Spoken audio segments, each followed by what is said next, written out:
Total মাদ হচ্ছে 10টা, আসলি একটা, আসলির অনুসারী 3টা, ফারাইর মধ্যে মুত্তাসিল, মুনফাসিল, সিলা কুবরা এই 3টা এবং লাজিম, আরিদ, লিন 10টা। এই 10 প্রকার মাদ জানলে আপনার মাদদের নলেজ আলহামদুলিল্লাহ কমপ্লিট।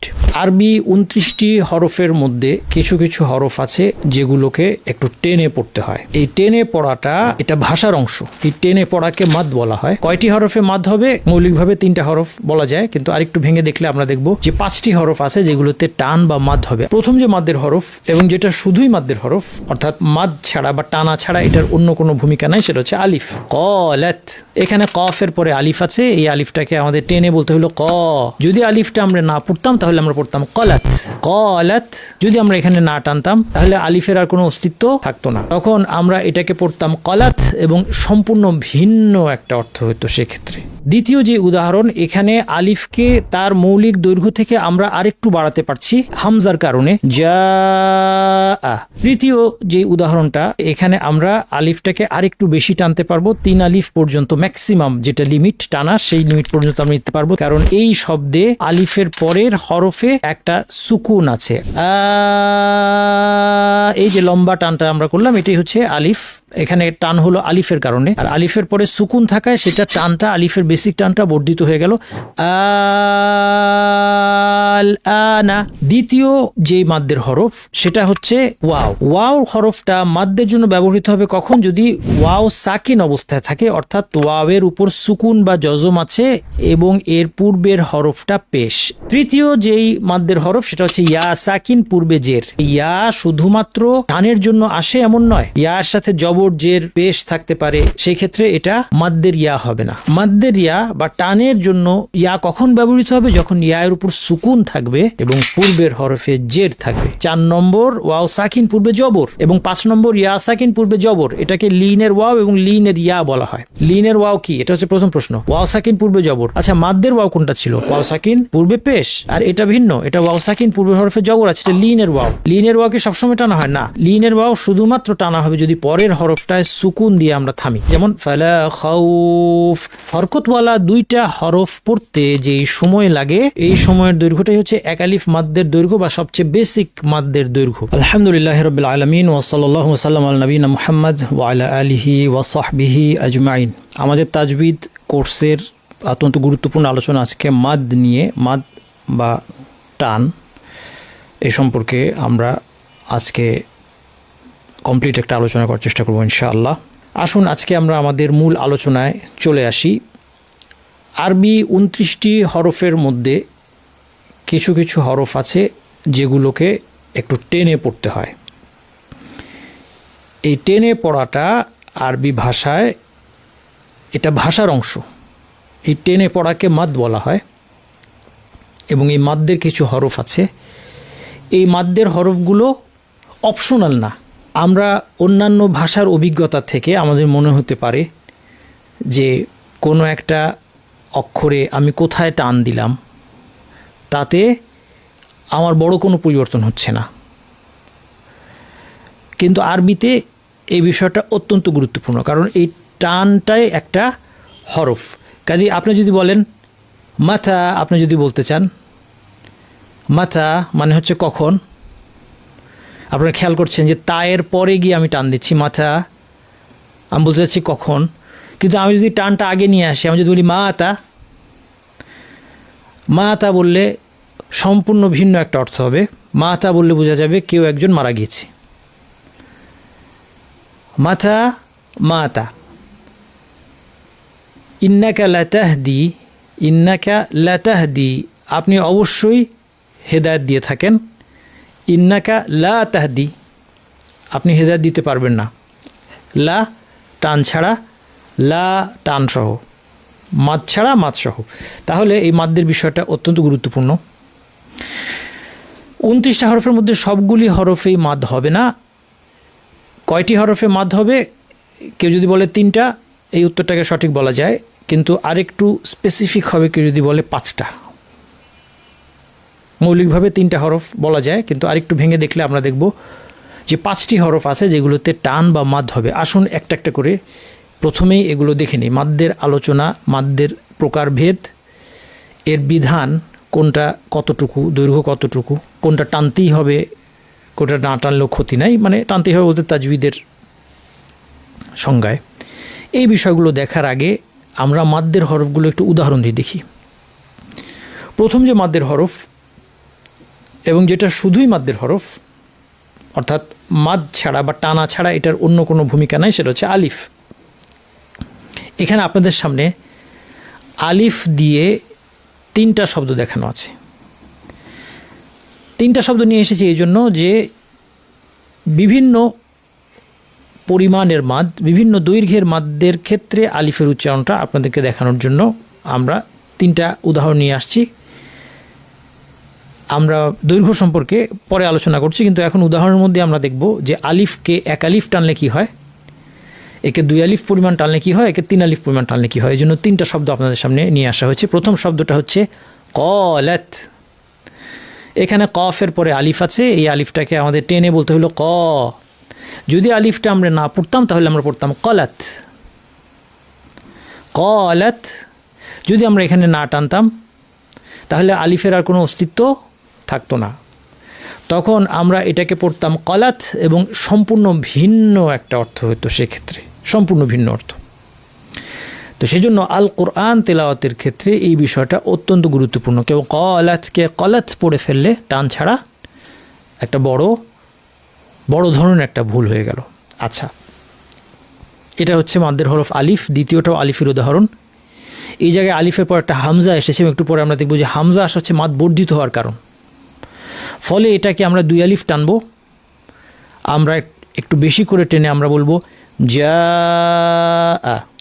আগেরটাতে আপনারা খেয়াল করেছেন ক্বালাত, বাস এতটুকু ছিল। দ্বিতীয়টাতে আমি একটু বেশি টানলাম যা। এই যে আওয়াজটা যা, জিমের পরে যে বর্ধিত আওয়াজটা, এটাই হচ্ছে মাদ্দের আওয়াজ এবং এটা হচ্ছে আলিফের আওয়াজ। মাদ্দের হরফগুলোর মধ্যে প্রথম মাদ্দের হরফ আলিফ। আলিফের উদাহরণ আমরা দেখছি ক্বালাত। এটা হচ্ছে একদম আলিফের বেসিক পরিমাণ, এটা আলিফের মৌলিক পরিমাণ। ক্বালাত আলিফ এতটুকু হবে, এর চেয়ে ছোট হলে সেটা আর আলিফ থাকবে না। দ্বিতীয় যে উদাহরণ, এখানে আলিফকে তার মৌলিক দৈর্ঘ্য থেকে আমরা আরেকটু বাড়াতে পারছি হামজার কারণে, যা। এই ক্ষেত্রে এই বাড়তি দৈর্ঘ্যটার মধ্যে যদি কোনো পরিবর্তন হয়, আমরা যদি এক্স্যাক্টলি যতটুকু করার কথা ততটুকু করতে না পারি, তাহলে বড় ধরনের কোনো ক্ষতি হবে না, এক্ষেত্রে অর্থের কোনো পরিবর্তন হবে না। তৃতীয় যে উদাহরণটা আমাদের আছে, এখানে আমরা আলিফটাকে আরেকটু বেশি টানতে পারবো, 3 আলিফ পর্যন্ত ম্যাক্সিমাম যেটা লিমিট টানা, সেই লিমিট পর্যন্ত আমরা নিতে পারবো। তার কারণ কি? কারণ এই শব্দে আলিফের পরের হরফে একটা সুকুন আছে, আর যখন মাদ্দের হরফের পরে সুকুন থাকে তখন সেটাকে 3 আলিফ পর্যন্ত বর্ধিত করা বাধ্যতামূলক হয় অথবা বৈধ হয়। এটা আমরা দেখব যে কখন সেটা মাস্ট আমাদেরকে করতেই হবে আর কখন হচ্ছে সেটা অপশনাল। তো এখানে আমরা 3 আলিফ টেনেই পড়ি, এই বিস্তারিত আলোচনায় না গিয়ে। এখানে আমরা দেখতে পাচ্ছি হামজা জবর, তারপর আলিফ আছে, তাহলে টানটা ছিল 1 আলিফ। তারপরে যখন একটা লামের উপর সুকুন আসলো, আমরা এটাকে 3 আলিফ পর্যন্ত, অর্থাৎ প্রথম যে ক্বালাত 1 আলিফটা যতটুকু ছিল তার 3 গুণ পর্যন্ত আমরা এখানে করতে পারবো। আনা, এই যে লম্বা টানটা আমরা করলাম, এটাই হচ্ছে আলিফ। এখানে টান হলো আলিফের কারণে, আর আলিফের পরে সুকুন থাকায় সেটা টানটা, আলিফের বেসিক টানটা বর্ধিত হয়ে গেল আনা। এই মাদ্দের নাম কি, বিধান কি, এগুলো আমরা শীঘ্রই পরে দেখতে যাচ্ছি, একটু পরে। তাহলে আমরা এই প্রথম স্লাইডে মাদ্দের হরফগুলোর মধ্যে যেটা প্রথম, সেই আলিফের সাথে আমরা এখানে পরিচিত হলাম। দ্বিতীয় যে মাদ্দের হরফ সেটা হচ্ছে ওয়াও, এবং এই ওয়াওটা হচ্ছে মাদ্দের ওয়াও। ওয়াও হরফটা শুধুই মাদ্দের জন্য আসে এমন নয়। তাহলে প্রথমটা ছিল আমাদের আলিফ। আলিফের ক্ষেত্রে আমরা বলেছিলাম যে আলিফ শুধুমাত্র মাদ্দের জন্যই আসে, মাদ ছাড়া আলিফের অন্য কোনো পারপাস নাই। কিন্তু ওয়াওটা বিভিন্ন ধরনের হতে পারে। ওয়াওটা কখনো জবর দিয়ে আসতে পারে, ওয়াও জবর ওয়া, এটা কিন্তু কোনো টান না। যেমন ওয়ালিদিন ওয়ামা ওয়ালাদ অনেকগুলো ওয়াও আছে, ওয়াজাদাকা অনেকগুলো ওয়াও আছে, এগুলো কিন্তু কোনোটা টান না। উই আসতে পারে, আসতে পারে, আল্লাযী ইউওয়াসউইসু, এখানে উই এসেছে, এটা কোনো টান না। উজুহুই, এখানে এসেছে, এটা কোনো টান না। ওয়াও হরফটা মাদ্দের জন্য ব্যবহৃত হবে কখন? যদি ওয়াও সাকিন অবস্থায় থাকে, অর্থাৎ ওয়াওয়ের উপর সুকুন বা জজম আছে এবং এর পূর্বের হরফটা পেশ। এখানে প্রথম উদাহরণে আপনি দেখতে পাচ্ছেন এরকম একটা ওয়াও আছে যার উপরে সুকুন আছে, এটা দেওয়া নাই, এটা এক ধরনের রীতি। অথবা কখনো একটা গোল চিহ্ন থাকতে পারে, গোল, অথবা আমাদের এইরকম একটা চিহ্ন, এই যে ইলমিন, এই যে লামের উপর যে চিহ্নটা আছে এটাও সুকুন, অথবা গোল চিহ্ন কখনো থাকতে পারে, অথবা তিন কোনা চিহ্ন থাকতে পারে। এই চিহ্নগুলো আমরা আগে দেখেছি কলকাতা ছাপায় যেটা থাকে।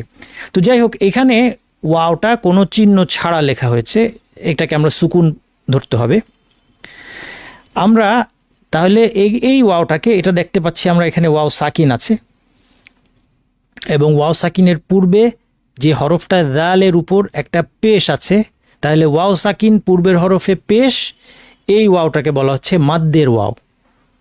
তাহলে আমরা এটাকে টেনে পড়ব, দালের পরে আওয়াজটাকে লম্বা করে দিয়ে বলবো যু যু লাযু লাযু ইলমিন লাযু ইলমিন।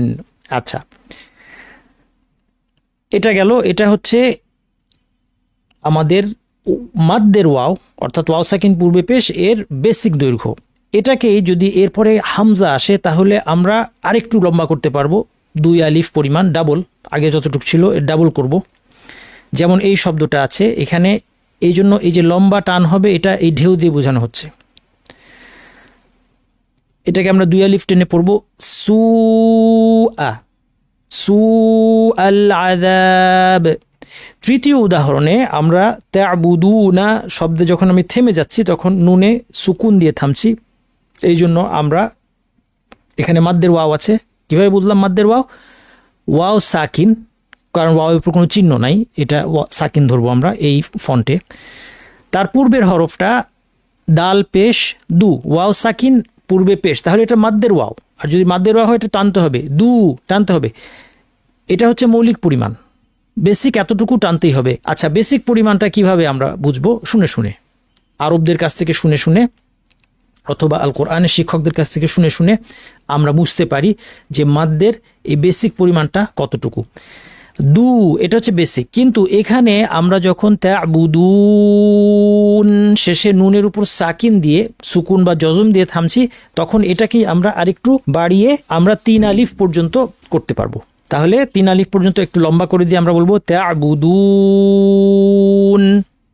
তাহলে এটা হচ্ছে আমাদের মাদ্দের দ্বিতীয় হরফ, মাদ্দের ওয়াও। মাদ্দের ওয়াও কে জিনিস উস্তাদ? মাদ্দের ওয়াও হচ্ছে ওয়াও সাকিন পূর্বের হরফে পেশ।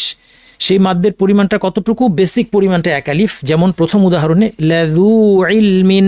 কিন্তু এরপরে হামজা বা সুকুন থাকলে সেটা বেড়ে যেতে পারে, যেমন সু আল আযাব তা'বুদুন। কতটুকু বাড়বে, কি নিয়ম, কিভাবে বাড়াবো একটু পরে দেখছি। তৃতীয় যেই মাদ্দের হরফ সেটা হচ্ছে ইয়া সাকিন পূর্বে জের। ওয়াওয়ের ক্ষেত্রে যে কথা বলেছিলাম, ইয়ার ক্ষেত্রে একই কথা, যে ইয়া শুধুমাত্র টানের জন্য আসে এমন নয়, ইয়ার সাথে জবর জের পেশ থাকতে পারে, সেই ক্ষেত্রে এটা মাদ্দের ইয়া হবে না। মাদ্দের ইয়া বা টানের জন্য ইয়া কখন ব্যবহৃত হবে? যখন ইয়ার উপর সুকুন থাকবে এবং পূর্বের হরফে জের থাকবে। তাহলে এখানে যেমন প্রথম উদাহরণে রহিমা, এখানে ইয়ার উপর কোনো চিহ্ন নেই, আমরা ধরে নেব এটা সুকুন। কোনো কোনো মুসাফে গোল চিহ্ন থাকতে পারে, কোনো কোনো মুসাফে একটু কমার মতো একটা চিহ্ন আছে, সেই চিহ্নটা থাকতে পারে। আবার কোনো কোনো মুসাফে কলকাতা ছাপায় 3 কোনা একটা চিহ্ন থাকতে পারে। এই সবগুলোই একই চিহ্ন, সুকুন অথবা জজম। এখানে কোনো চিহ্ন দেওয়া হয় নাই। এই শব্দটা হচ্ছে রহিমা। এখানে ইয়া সাকিন পূর্বের হরফ কি?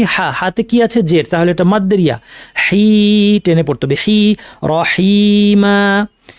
দ্বিতীয় উদাহরণে মাদ্দের ইয়া এর সাথে আমাদের এরপরে একটা হামজা আছে, ফলে এটাকে আরেকটু লম্বা করে টানার সুযোগ আছে। উপরে ঢেউ দিয়ে বোঝানো হয়েছে সেটা তাফিআ। তৃতীয় উদাহরণে ইয়া সাকিন পূর্বে জের, কাজে মাদ্দের ইয়া। আবাবির, আবাবিলা ছিল শব্দটা, আমরা থামার কারণে সুকুন দিয়ে যখন থামবো তখন এটাকে আমরা 3 আলিফ পর্যন্ত লম্বা করতে পারবো, আবাবিল। তাহলে আমাদের মাদ্দের তৃতীয় হরফটা আমরা পেয়ে গেলাম ইয়া সাকিন পূর্বে জের। তাহলে এখন পর্যন্ত আমরা 3টা হরফ পেলাম মাদ্দের। প্রথম হরফটা হচ্ছে আলিফ, দ্বিতীয় হরফ হচ্ছে ওয়াও সাকিন পূর্বে পেশ, তৃতীয় হরফ হচ্ছে ইয়া সাকিন পূর্বে জের। মাদ হতে পারে এরকম আরও 2টা হরফ আছে। এই 2টা হরফ আমরা এখন দেখব, যে 2টা হরফে মাদ হতে পারে। এটা হচ্ছে আমাদের 4 নম্বর হরফ, যেটাতে মাদ এবার বলছি হতে পারে, হবেই এমন না। এখানকার মাদটা হতে পারে, নাও হতে পারে। এর আগে যে 3টা ছিল আলিফ, মাদ্দের ওয়াও অর্থাৎ ওয়াও সাকিন পূর্বে পেশ, মাদ্দের ইয়া অর্থাৎ ইয়া সাকিন পূর্বে জের, এগুলো মাদ হবেই। আর এখানে যেটা আছে 4 নম্বর ওয়াও সাকিন পূর্বে জবর এবং 5 নম্বর ইয়া সাকিন পূর্বে জবর, এটাকে লিনের ওয়াও এবং লিনের ইয়া বলা হয়। আমরা এই আলোচনাটা আগেও করেছি, আবার এটা আমাদের আসলো মাদ্দের চ্যাপ্টারে, যে ওয়াও সাকিন যদি পূর্বের হরফে পেশ হতো, মাদ্দের ওয়াও হতো কিন্তু পেশ না, এখানে জবর আছে, এই ওয়াওটাকে লিনের ওয়াও বলা হবে।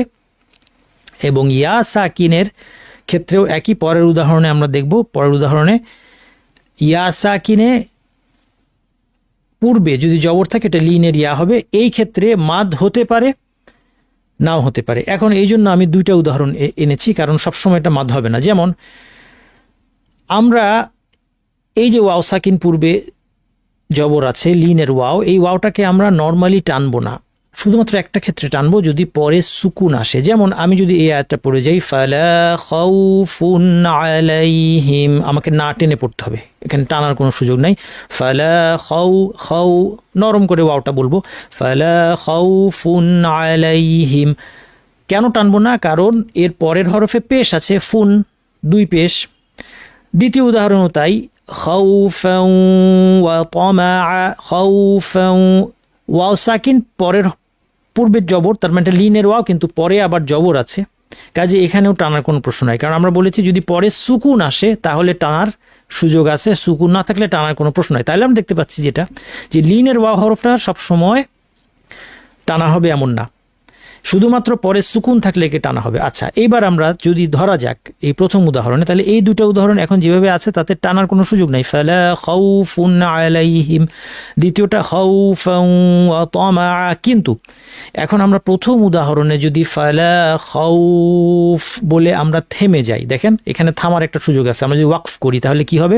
দেখেন ওয়াকফের কারণে ফায়ের উপর আমরা সুকুন দিয়ে এখানে থামলাম, আর ওয়াওয়ের উপরে সুকুন আছে, ফায়ের উপরে একটা সুকুন দিয়ে আমরা থেমে যাব, কোনো কারণে থামলাম। কেউ আপনি বলতে পারেন যে না এখানে তো থামার জায়গা নাই, অনেক সময় নিঃশ্বাস শেষ হয়ে যেতে পারে, যে কোনো কারণে ধরে নেন এখানে থামা যাচ্ছে। যদি আমরা এখানে থামি, এখন এই ওয়াওটাকে আমরা 1, 2 বা 3 আলিফ করতে পারবো। এই মাদ্দের নাম হচ্ছে মাদ্দে লিন, আমরা সামনে দেখব। অর্থাৎ এখানে কেউ চাইলে 3 আলিফ পর্যন্ত বাড়িয়ে বলতে পারবে, ফালা 1, 2, 3 ভাবে করতে পারবে, ফালা খাউফ, ফালা খাউফ, ফালা খাউফ। এই যে 3 ভাবে আমরা টানলাম, তাহলে এখন দেখা যাচ্ছে যে এই ওয়াওটাকেও টানা যাচ্ছে, তার মানে লিনের ওয়াওটাকেও টানা যাচ্ছে। লিনের ওয়াও কি? প্রথম প্রশ্ন, লিনের ওয়াও হচ্ছে ওয়াও সাকিন পূর্বে জবর, বারবার করে বলছি যেন আপনার মাথায় ঢুকে যায়। অনেকে যারা এক্সপার্ট তাদের মনে হবে যে এটা একই কথা ওস্তাদ বারবার কেন বলছে, কিন্তু এখানে আমার মতো অনেক দুর্বল ছাত্রছাত্রীরা আছেন, আপনাদের মাথা যেন ঢুকে যায়। লিনের ওয়াও কি? এটা হচ্ছে প্রথম প্রশ্ন। ওয়াও সাকিন পূর্বে জবর। আচ্ছা, মাদ্দের ওয়াও কোনটা ছিল? ওয়াও সাকিন পূর্বে পেশ, আর এটা ভিন্ন, এটা ওয়াও সাকিন পূর্বে হরফে জবর আছে, এটা লিনের ওয়াও। লিনের ওয়াও কি সবসময় টানা হয়? না, লিনের ওয়াও শুধুমাত্র টানা হবে যদি পরের হরফটায় সুকুন দিয়ে আমরা থামি, পরের হরফে সুকুন দিয়ে, যেমন ফালা খাউফ, তখন একমাত্র এটাকে টানতে পারবো আমরা। 1, 2, 3 আলিফ, এটা আমরা সামনে দেখব। এই মাদ্দের নাম মাদ্দে লিন, এটা আমরা সামনে আবার দেখব। আচ্ছা, দ্বিতীয় উদাহরণটা দেখেন, এখানে আপনার এই দ্বিতীয় উদাহরণের যেটা ওয়াও সাকিন পূর্বে জবর লিনের ওয়াও আছে, এটা মাদ হওয়ার কোনো সম্ভাবনাই নাই। কারণ আপনি যদি এখানে থামেনও, কিভাবে থামবেন বলেন তো? খাউফা ওয়া তামা, এখানে আপনি যদি থেমে যান প্রথম শব্দে আপনাকে বলতে হবে খাউফা। আর এই ক্ষেত্রে আপনি যেহেতু খাউফান শব্দটা 2 জবর থাকলে আমরা কি 1 আলিফ টেনে থামি, এই টানেরও একটা নাম আছে, সামনে আমরা দেখব। তাহলে আমরা যখন খাউফা বলে থেমে যাচ্ছি, তাহলে ওয়াও সাকিনের পরে তো আর সুকুন আসে নাই, কাজে এটাকে টানার কোনো সুযোগ নেই। তাহলে বুঝতে পারছেন যে এই লিনের ওয়াওটা, এইটাও একটা এমন একটা হরফ যেটার মধ্যে মাদ আসতে পারে কিন্তু সব সময় আসে না, একমাত্র যদি এর পরের অক্ষরে সুকুন দিয়ে থামা সম্ভব হয় তবেই কেবল এটাতে মাদ করা যাবে। আশা করি আপনারা বিষয়টা এখন দিবালোকের মতো স্পষ্ট। দ্বিতীয় উদাহরণ হচ্ছে কুরাইশ, কুরাইশিন, কুরাইশিন। দেখেন আমরা যদি না থামি আমরা বলবো কুরাইশিন, ইয়া সাকিন, তার পূর্বের হরফে জবর লিনের ইয়া, এবং এটা হচ্ছে আমাদের মাদ্দের শেষ হরফ। মাদ্দের হরফ বলতে আমরা বুঝাচ্ছি যে হরফে মাদ সম্ভব। তাইলে আমরা মোট 5টা পেলাম। প্রথমে পেয়েছিলাম আলিফ, তারপর ওয়াও সাকিন পূর্বে পেশ মাদ্দের ওয়াও, তারপর ইয়া সাকিন পূর্বে জের মাদ্দের ইয়া। 4 নম্বর পেয়েছি ওয়াও সাকিন পূর্বে জবর লিনের ওয়াও। 5 নম্বরটা হচ্ছে আমাদের ইয়া সাকিন তার পূর্বে জবর লিনের ইয়া। লিনের ওয়াওয়ের ক্ষেত্রে যেই কথা ছিল লিনের ইয়ার ক্ষেত্রে একদম সেম কথা। যদি এর পরের অক্ষরে সুকুন দিয়ে থামা সম্ভব হয় সেটাকে টানা যাবে 1 2 3 আলিফ পর্যন্ত। যেমন কুরাইশিন, না থামলে কোনো টান নাই। আইনামা, এটাও লিনের ইয়া। কেন লিনের ইয়া? আগের হরফে জবর আইনামা, কিন্তু এখানে টানার কোনো সুযোগ নাই। কুরাইশিন যদি এভাবে পড়ে যাই না থামি সুযোগ নাই। যদি থামি তাহলে প্রথমটা কুরাইশ, এইবার এটাকে লম্বা করে মাদ করার সুযোগ আছে। কেন? কারণ এবার পরের হরফে সুকুন দিয়ে আমরা থামতে পেরেছি, এই জন্য এখানে মাদ হবে। দ্বিতীয় উদাহরণে যদি আমরা থামি আইনামা, কোনো চেঞ্জ হচ্ছে না, কারণ এখানে পরের হরফে সুকুন দিয়ে থামার কোনো সুযোগ নাই। আমাদেরকে আইনামা বলে লাস্টে আলিফে গিয়ে আমাদের শেষ হতে হচ্ছে। ইয়া সাকিনের পরে নুন জবর, নুন জবরই থাকছে, কাজেই এই ইয়াটাতে আর কোনো মাদ্দের সম্ভাবনা নাই। তাহলে আমরা আমাদের এতক্ষণের কথার থিওরিটিক্যাল কথার সামারি হচ্ছে যে সমস্ত হরফে মাদ হয় এরকম হরফ 2 ভাগে বিভক্ত, 3টি মাদ্দের হরফ, 2টি লিনের হরফ। 3টি মাদ্দের হরফ কি? আলিফ, ওয়াও সাকিন পূর্বে পেশ, ওয়াও সাকিন দেওয়া আছে, পূর্বে একটা পেশ দেওয়া আছে, পেশের নিচে অক্ষরটা আর দিই নাই কারণ যে কোনো অক্ষর থাকতে পারে। ইয়া সাকিন পূর্বে জের, এখানেও অক্ষরটা দিই নাই, যে কোনো অক্ষর থাকতে পারে। এই 3টা মাদ্দের হরফের মধ্যে অবশ্যই মাদ হবে। দ্বিতীয় যেই ক্যাটাগরির হরফে মাদ হয় সেটা হচ্ছে লিনের হরফ। লিনের হরফ কয়টি? 2টি। ওয়াও সাকিন পূর্বে জবর অথবা ইয়া সাকিন পূর্বে জবর, এই 2টাতে মাদ হতে পারে। যে সমস্ত হরফে মাদ হয়, আর একটু ভালো হতো যদি আমি লিখতাম যে সমস্ত হরফে মাদ হতে পারে। এই 5টা হরফ হচ্ছে, এই 5টা হরফ আসলে আমাদের মাদ হতে পারে। 3টি মাদ্দের হরফে অবশ্যই মাদ হবে, 2টি লিনের হরফে মাদ হতেও পারে, নাও হতে পারে। আর এর বাইরে কোনো হরফে মাদ হওয়ার কোনো সুযোগ নাই। এইবার আমরা মাদ্দের পরিমাণ নিয়ে কথা বলবো। আমরা মাদ্দের যে পরিমাণটা সবচেয়ে ছোট বেসিক পরিমাণটা সেটা হচ্ছে 1 আলিফ বা 2 হরকত। একটা হরকত হলে সেটা মাদ হয় না কখনো।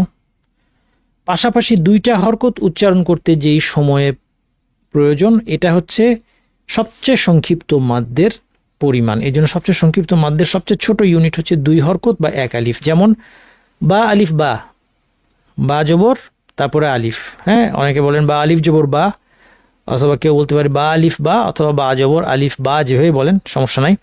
এটাকে কি করতে হয়? আমরা ছোটবেলা থেকে শিখেছি, এটা টেনে পড়তে হবে। বা বা বা, এই যে বা বললাম এইটা হচ্ছে মাদ্দের সংক্ষিপ্ততম দৈর্ঘ্য। এর চেয়ে ছোট কোনো মাদ হওয়া সম্ভব না, এটা হচ্ছে শর্টেস্ট মাদ। এই যে আমি বা বললাম, এটা আমি কতটুকু টানবো? এটাকে আমি টানবো হচ্ছে 2 হরকত পরিমাণ বা 1 আলিফ পরিমাণ। 1 আলিফ আর 2 হরকত একই কথা। 2 হরকতটা কি জিনিস?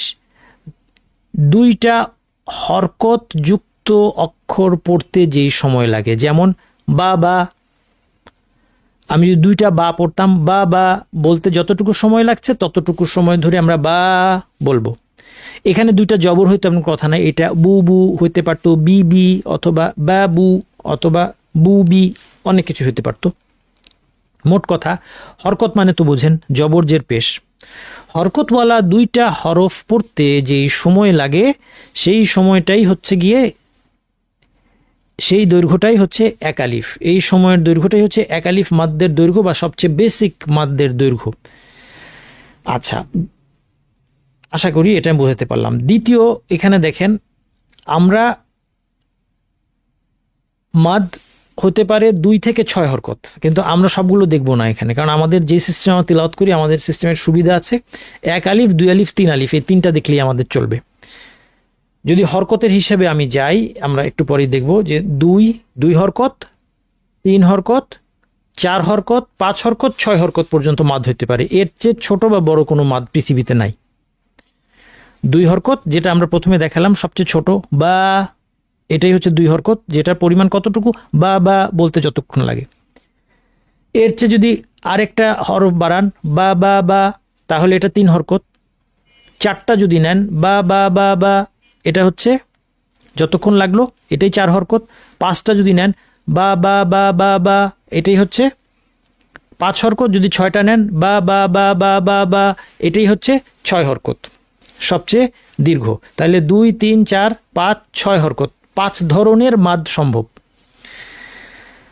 কিন্তু আমরা শাতিবিয়ার পদ্ধতিতে তেলাওয়াত করে থাকি বাংলাদেশে এবং বিশ্বের বেশিরভাগ জায়গায়। সেই পদ্ধতিতে আমাদের আরেকটু সহজ করে আমরা বলতে পারি, আমরা 3টা মাদ নিয়ে চিন্তা করলে চলবে। 1 আলিফ, 2 আলিফ, 3 আলিফ। 1 আলিফ আমরা বুঝে গেলাম, যেটা হচ্ছে 2 হরকত। এখন 2 আলিফ বোঝার জন্য সবচেয়ে সহজ উপায় হচ্ছে 1 আলিফের দ্বিগুণ। তাহলে যা, এই শব্দে মাদ্দের হরফ আলিফের পরে হামজা এসেছে একই শব্দে, এটার নাম হচ্ছে মাদ মুত্তাসিল, পরিমাণ হচ্ছে 2 আলিফ। এই 2 আলিফ পরিমাণটা কতটুকু এটা বোঝা খুব সহজ। 2টা আলিফ আলা আমরা অংশ নেই, যেমন মুসা শব্দটা যদি আমরা নেই, আমাদের কাজ সহজে হয়ে যাচ্ছে, মনেও থাকবে সহজে। মুসা শব্দে কি হচ্ছে, ওয়াও সাকিন, পূর্বে পেশ মু, 1 আলিফ, তারপরে আছে সিন জবর, তারপরে আলিফ। এটা কিন্তু আলিফ, এটা যদি দেখতে ইয়া, কিন্তু এটা আলিফ, এটা নোক্তা ছাড়া ইয়া। কোনো আলিফ আছে যেটাকে ইয়া দিয়ে লেখা হয়। সা 1 আলিফ, মু 1 আলিফ, সা 1 আলিফ, তাহলে মুসা, এটা হচ্ছে 2 আলিফ। 1 যোগ 1 2 আলিফ, সহজ হিসাব। তাহলে আমরা চট করে মুসার সাথে তুলনা করে আমরা বুঝতে পারবো যা কতটুকু টানবো। মুসা বলতে যতক্ষণ লেগেছে, যা আতে যা ততক্ষণ রাখবো, এর বেশিও না এর কমও না। একজন প্রশ্ন করেছেন যে 4 আলিফ বলতে কিছু আছে কিনা। 4 আলিফ বলতে একমাত্র বাংলাদেশে আমি পেয়েছি, বাংলাদেশে নুরানি পদ্ধতিতে যারা পড়েন একমাত্র তাদের কাছে 4 আলিফের অস্তিত্ব আছে, নতুবা আমার মনে হয় বিশ্বে আর কোথাও এটা নাই। 10 কেরাতের কোনো কেরাতে কোনো 4 আলিফ কিন্তু নাই। এই জন্যই আমার আজকের যে থামনেলের মধ্যে 4 আলিফের সাথে একটা আশ্চর্যবোধক দেয়া আছে। 4 আলিফ বলে কিন্তু কোনো কিছু নাই, এটা আপনারা মনে রাখবেন। আচ্ছা, তাহলে এটা আমরা দেখলাম 2 আলিফ। আচ্ছা, সর্বোচ্চ যেটা আছে, যেই কেরাতেই পড়া হোক, 10 কেরাতের মধ্যে যে কেরাতে পড়া হোক, সর্বোচ্চ যেটা আছে 3 আলিফ। 3 আলিফ, হ্যাঁ, 4 আলিফ নাই। যেমন রহিম, এটাকে আমরা 3 আলিফ করতে পারি। হ্যাঁ, বৈজ্ঞানিক পদ্ধতি হোয়াট এভার, মানে বিভিন্ন বইপত্রে দেখেন, এগুলো বইপত্র সনদ ছাড়া লেখা হয়েছে, এগুলির কোনো সিস্টেম নাই। হ্যাঁ, অভিজ্ঞতা থেকে অনেক সময় লিখেছেন, মানে তাদের যে জুহুদ, তারা যেই ধরেন নুরানি পদ্ধতি, বা আমাদের দেশে বিভিন্ন অনেক ধরনের শিক্ষকরা আছেন, তারা মানুষকে কোরআন শেখানোর জন্য যেই প্রচেষ্টা চালাচ্ছেন, এটা মাশকুর, এটাকে আমাদের থ্যাঙ্কস জানাতে হবে, এবং এটাকে আমরা সমালোচনা করব না, এটাকে আমরা উৎসাহ দিব। তবে ভুলটাকে ভুল হিসেবে চিহ্নিত করব। এখন বাস্তবতা হচ্ছে যে আমাদের নুরানি পদ্ধতি বা প্রচলিত বিভিন্ন পদ্ধতিতে যে ইচ্ছা মতো এটা 3 আলিফ, ওইটা 4 আলিফ, এগুলো আসছে, এটার কোনো ফাউন্ডেশন নাই, এটার কোনো বেসিস নাই, এটার কোনো সনদ নাই, এটার কোনো সিস্টেম নাই। ওই বইয়ের শুরুতে উনি কোনো সিস্টেমও আপনি পাবেন না যে বর্ণনা করেছেন যে আমি এই রেওয়ায়াতে বর্ণনা করছি। যদি উনি বলতেন যে আমি অমুক অমুক এই রেওয়ায়াতে আমি বর্ণনা করছি, তাহলে আমরা বুঝতাম যে উনি কী সিস্টেম ফলো করতে চাচ্ছে। হ্যাঁ, 4 আলিফ বলতে কী বলতে চাচ্ছে, তখন আমরা একটা বোঝার চেষ্টা করতে পারতাম। কিন্তু যেহেতু এটার কোনো সিস্টেম নাই, কোনো সনদ নাই, সেই জন্য এখানে আসলে এটা একটা ভিত্তিহীন একটা কথা। কিন্তু এখন কি খুব বড় দোষ হয়ে যাচ্ছে, সারা বাংলাদেশের মানুষ খুব ভুল? না, খুব বড় দোষ হচ্ছে না। কথা হচ্ছে যে এটা নিয়ে খুব আবার খুব বাড়াবাড়ি করার দরকার নেই। আমরা যারা কোরআনের শিক্ষক, আমাদের সঠিকটা জানা উচিত, কিন্তু সাধারণ মানুষের মধ্যে খুব বেশি এটা নিয়ে হইচই করার দরকার নাই যে আপনারা সব ভুল শিখতেছেন এই সেই। না, এটা ওই 3 আলিফ 4 মানে লম্বা করে টানতেছে, এটাই যথেষ্ট। ইভেন সে যদি লম্বা করে নাও টানে, 1 আলিফ টানে, তার কোরআন তেলাওয়াতের মধ্যে বড় কোনো ভুল হবে না। কাজেই এটা সেরকম কোনো ব্যাপার না। কিন্তু ভুলটা, আমরা যেহেতু এই সাবজেক্টের টিচার এবং স্টুডেন্ট, আমরা যারা এখানে কোর্স করতে এসেছি, ফলে আমাদেরকে সঠিকটা জানা দরকার যে ওই 4 আলিফ বলে কোনো কিছু পৃথিবীতে নাই। আচ্ছা, সর্বোচ্চ যেটা আছে 3 আলিফ, যেটা এখানে দেখানো, আমি পড়ে দেখালাম। রহিম, কতক্ষণ টানলাম? ইয়া মুসা বলতে যতক্ষণ। দেখেন, একটু আগে মুসা ছিল 2 আলিফ, এখন আমি আরেকটা বাড়াই, ইয়া, এটাও তো 1 আলিফ। তাহলে ইয়া মুসা, মনে রাখা সহজ, ইয়া মুসা বলতে যতক্ষণ লাগে, এই সময় ধরে আমি যদি রহিম এই ইয়াটাকে টানি, তাহলে এটাই হবে 3 আলিফ। এতক্ষণ যে কথাগুলি বললাম, দেখেন এই যে তাহলে 5টা মাদ এখানে আপনারা দেখতে পাচ্ছেন। একটা হচ্ছে 2 হরকত বা 1 আলিফ, আরেকটা হচ্ছে 3 হরকত, এর চেয়ে বেশি। তারপরটা হচ্ছে 4 হরকত, এই 4 হরকতকে আমরা 2 আলিফও বলতে পারি, একই কথা। 4 হরকত আর 2 আলিফ একই কথা। এর চেয়েও বেশি হচ্ছে 5 হরকত। আমরা যেই সিস্টেমে তেলাওয়াত করছি এই সিস্টেমে 5 হরকত মাদ্দ করা যায়, মাদ মুত্তাসিল এবং মুনফাসিল একটু পরে আমরা দেখব, সেগুলোকে 5 হরকতও করা যায়, কিন্তু আমরা করব না। আমরা জিনিসটাকে সিম্পল রাখবো, 4 হরকত বা 2 আলিফ রাখবো। 5 হরকতের আলোচনায় আমরা যাব না, কিন্তু করা যায়। 6 হরকত বা 3 আলিফ, এটাই হচ্ছে সর্বোচ্চ। 1 আলিফের উদাহরণ ক্বালাত, 4 হরকত বা 2 আলিফের উদাহরণ তাফিআ, কতটুকু? মুসা, যতক্ষণ লেগেছে। 6 হরকত বা 3 আলিফের উদাহরণ যেমন তা'বুদুন, কতক্ষণ টানলাম? ইয়া মুসা বলতে যতক্ষণ লেগেছে ততক্ষণ। তার মানে এই টানগুলো তেলাওয়াতের স্পিডের সাথে একটু ভ্যারিয়েশন হবে, অর্থাৎ 2 আলিফ তেলাওয়াতের স্পিড অনুযায়ী আমি যদি ধীরে তেলাওয়াত করি তাহলে 2 আলিফের যে দৈর্ঘ্য হবে, আমি যদি দ্রুত তেলাওয়াত করি সেটা আনুপাতিক হারে একটু কমে আসবে। এই জিনিসটা অটোমেটিক্যালি হবে, এটা আমরা সহজেই বুঝতে পারছি। আচ্ছা, এইবার আসেন আমরা মাদ্দের প্রকারভেদের মধ্যে চলে আসি। মাদ 2 প্রকার, আসলি বা মৌলিক মাদ, বেসিক মাদ, আর ফারঈ হচ্ছে বর্ধিত মাদ। আচ্ছা, আসলি মাদ্দের সাথে যদি এর পরে হামজা আসে, আসলি মাদ মানে আসলি মাদ্দের সাথে বেসিক মাদ্দের সাথে এর পরে যদি হামজা আসে তাহলে সেটা 3 রকম হতে পারে, মুত্তাসিল, মুনফাসিল অথবা সিলা কুবরা। যদি সুকুন আসে তখনও 3 প্রকার হতে পারে, লাজিম, আরিদ লিস সুকুন, লিন। এই সবগুলো আমরা একটা একটা করে দেখব। আর আসলি মাদ যেটা, যেমন ক্বালাত, এটা এমন মাদ যে এটা যদি আমরা মাদটা না করি তাহলে মাদ্দের হরফটাই থাকবে না, অর্থাৎ ক্বালাত এইটুকু যদি মাদ না করি তাহলে ক্বালাত হয়ে যাবে, আর তখন কি আলিফটা বিলুপ্ত হয়ে গেল। এটাই হচ্ছে আসলি মাদ, যেই মাদটা না করলে হরফটা বিলুপ্ত হয়ে যায়। এই আসলি মাদ্দের অনুসারী আবার 3 জন আছে, অনুসারী, এদেরকে অনুসারী বলা হচ্ছে। আসলি মাদ্দের অনুসারী বাদাল, ইওয়াদ, সিলা, একটা একটা করে সব দেখব। অনুসারী কথাটা একটু বুঝাই। অনুসারী মানে হলো এই 3টা মাদকে আসলি বলা যাচ্ছে না, আসলি বলা যাচ্ছে না, কারণ আসলির সব ধরনের বৈশিষ্ট্য এর মধ্যে নাই, কিন্তু তারা আসলির মতো 1 আলিফ, আসলির পরিমাণ যেমন 1 আলিফ বা 2 হরকত।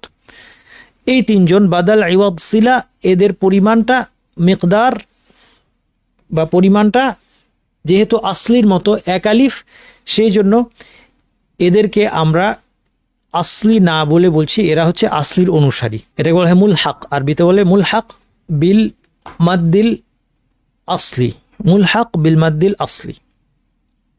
আচ্ছা, এখন আর যদি আসলি মাদ্দের পরে হামজা আসে তাহলে এই 3টার একটা হবে, মুত্তাসিল, মুনফাসিল অথবা সিলা কুবরা। যদি সুকুন আসে তাহলে এই 3টার একটা হবে, লাজিম, আরিদ লিস সুকুন, লিন। আসুন একটা একটা করে দেখি, তার আগে আমরা পরিমাণ দেখি। আসলি মাদ্দের দৈর্ঘ্য হচ্ছে 1 আলিফ। আসলি মাদ সবচেয়ে সংক্ষিপ্ত যে মাদ্দের দৈর্ঘ্য, বেসিক যে ইউনিটটা সেটাই, অর্থাৎ 1 আলিফ। এবং আমরা একটু আগে বলেছি যে 1 আলিফ ছোট কোনো মাদ হয় না, 2 হরকতের ছোট 1 হরকত কোনো মাদ হয় না, মিনিমাম 2 হরকত বা 1 আলিফ। এটা কিন্তু 1, 2, 3 যা লেখা আছে এটা বুঝবেন আপনারা, এটা আলিফ। তাহলে আসলি মাদ 1 আলিফ। মাদ বাদাল, ইওয়াদ এবং সিলা, এই 3টা একটু আগে আমরা বলেছি যে তারা আসলি মাদ্দের সব বৈশিষ্ট্য তার মধ্যে না থাকায় তাকে আসলি নামকরণ করা যায় না, কিন্তু সে আসলিকে অনুসরণ করে, অর্থাৎ তার পরিমাণটা আসলির সমান, সেই জন্য এই সবগুলো 1 আলিফ হবে। ফারঈতে যদি আমরা আসি, হামজার কারণে যে ফারঈ মাদ 3টা, মুত্তাসিল, মুনফাসিল, সিলা কুবরা, এইগুলো 2 আলিফ হবে, অর্থাৎ 4 হরকত। এবং এগুলো 5 হরকতও হতে পারে, কিন্তু আমরা 5 হরকতের আলোচনাটা বাদ দিয়ে জিনিসটাকে সিম্পল রাখবো, এটা আগেই বলেছি। আর সুকুনের কারণে যে ফারঈ মাদগুলো হয় তার মধ্যে প্রথমটা হচ্ছে মাদ লাজিম। লাজিম এটা 3 আলিফ করতেই হবে।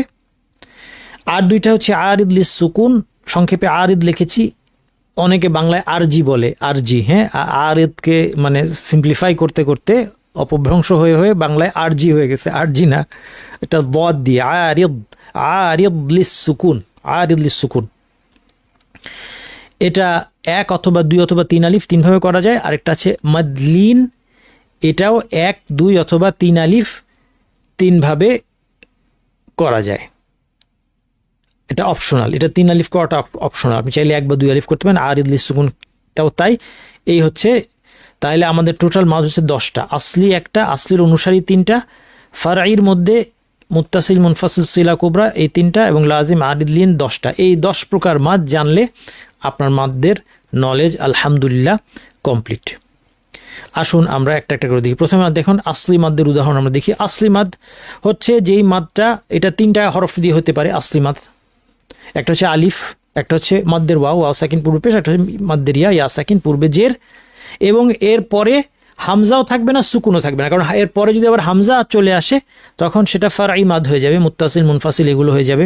অথবা সুকুন চলে আসলে সেটা যদি স্থায়ী সুকুন হয় লাজিম হয়ে যাবে, অস্থায়ী সুকুন হলে সেটা আরিদ লিস সুকুন ইত্যাদি হয়ে যাবে। তো সেই জন্য যেমন এখানে প্রথম শব্দ, এটা আলিফের উদাহরণ, ক্বালাত, এটা আসলি মাদ। কারণ কি, এটা আলিফ আসছে এবং পরে হামজাও নাই, সুকুনও নাই, লামে জবর আছে, তাহলে এটা আসলি মাদ। ক্বালাত পরিমাণ কত, 1 আলিফ। দ্বিতীয় গফুরা, ওয়াও সাকিন পূর্বে পেশ আসছে, মাদ্দের ওয়াও, এবং এর পরের হরফ রতে সুকুনও নাই, আর পরের হরফটা হামজাও নয়, কাজে এটা 1 আলিফ, আসলি মাদ, গফুরা। তৃতীয় উদাহরণ রহিমা, মাদ্দের ইয়া, ইয়া সাকিন পূর্বে জের এবং পরে হামজা বা সুকুন নাই, তাহলে এগুলো হচ্ছে আসলি মাদ্দের উদাহরণ। এবার আসেন মাদ বাদাল কি জিনিস। মাদ বাদালটা আসলে খুবই সহজ। কুল্লু হামজিন মামদুদ, হামজাকে টানলেই মাদ বদল পাওয়া যায়। তাহলে মাদ বদল হচ্ছে 3টা আওয়াজ। হামজাকে টানি আ, অথবা কি টানতে পারি হামজাকে আ দিয়ে, অথবা উ, আলিফ দিয়ে টানতে পারি, অথবা ওয়াও দিয়ে টানতে পারি উ, অথবা জেড দিয়ে ইয়া দিয়ে টানতে পারি ই। এই তো আ, উ, ই, এই 3টা আওয়াজই হচ্ছে মাদ বাদাল। যেমন আমানা, উলাহুম, ইমানুকুম। আচ্ছা, 2টা প্রশ্ন আপনাদের মনে জাগবে। একটা প্রশ্ন হচ্ছে এটার নাম মাদ বাদল কেন হলো।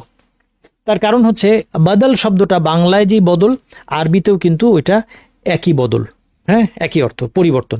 এখানে এর নামটা মাদ বাদল হওয়ার রহস্য হচ্ছে যে এই মাদটা অনেক সময়, সব সময় না, বাট অনেক সময় এই মাদটা, অর্থাৎ এই মাদ্দের হরফটা হামজা থেকে চেঞ্জ হয়ে আসে। অর্থাৎ যেমন আমানা শব্দটা মৌলিকভাবে ছিল আমানা, অথবা ইমানুকুম শব্দটা ছিল ইমানুকুম, কিন্তু শব্দ প্রকরণের নিয়মে এটাকে সহজ করা হয়েছে। কারণ আমানা অথবা ইমানুকুম অথবা উলা বলতে কষ্ট হয়, তো সেই জন্য এটাকে পরিবর্তন করে কি করা হয়েছে, পরিবর্তন করে এটাকে মাদ বানানো হয়েছে। সেই জন্য এই যে পরিবর্তন, এখান থেকে এর নামটা এসেছে বাদল।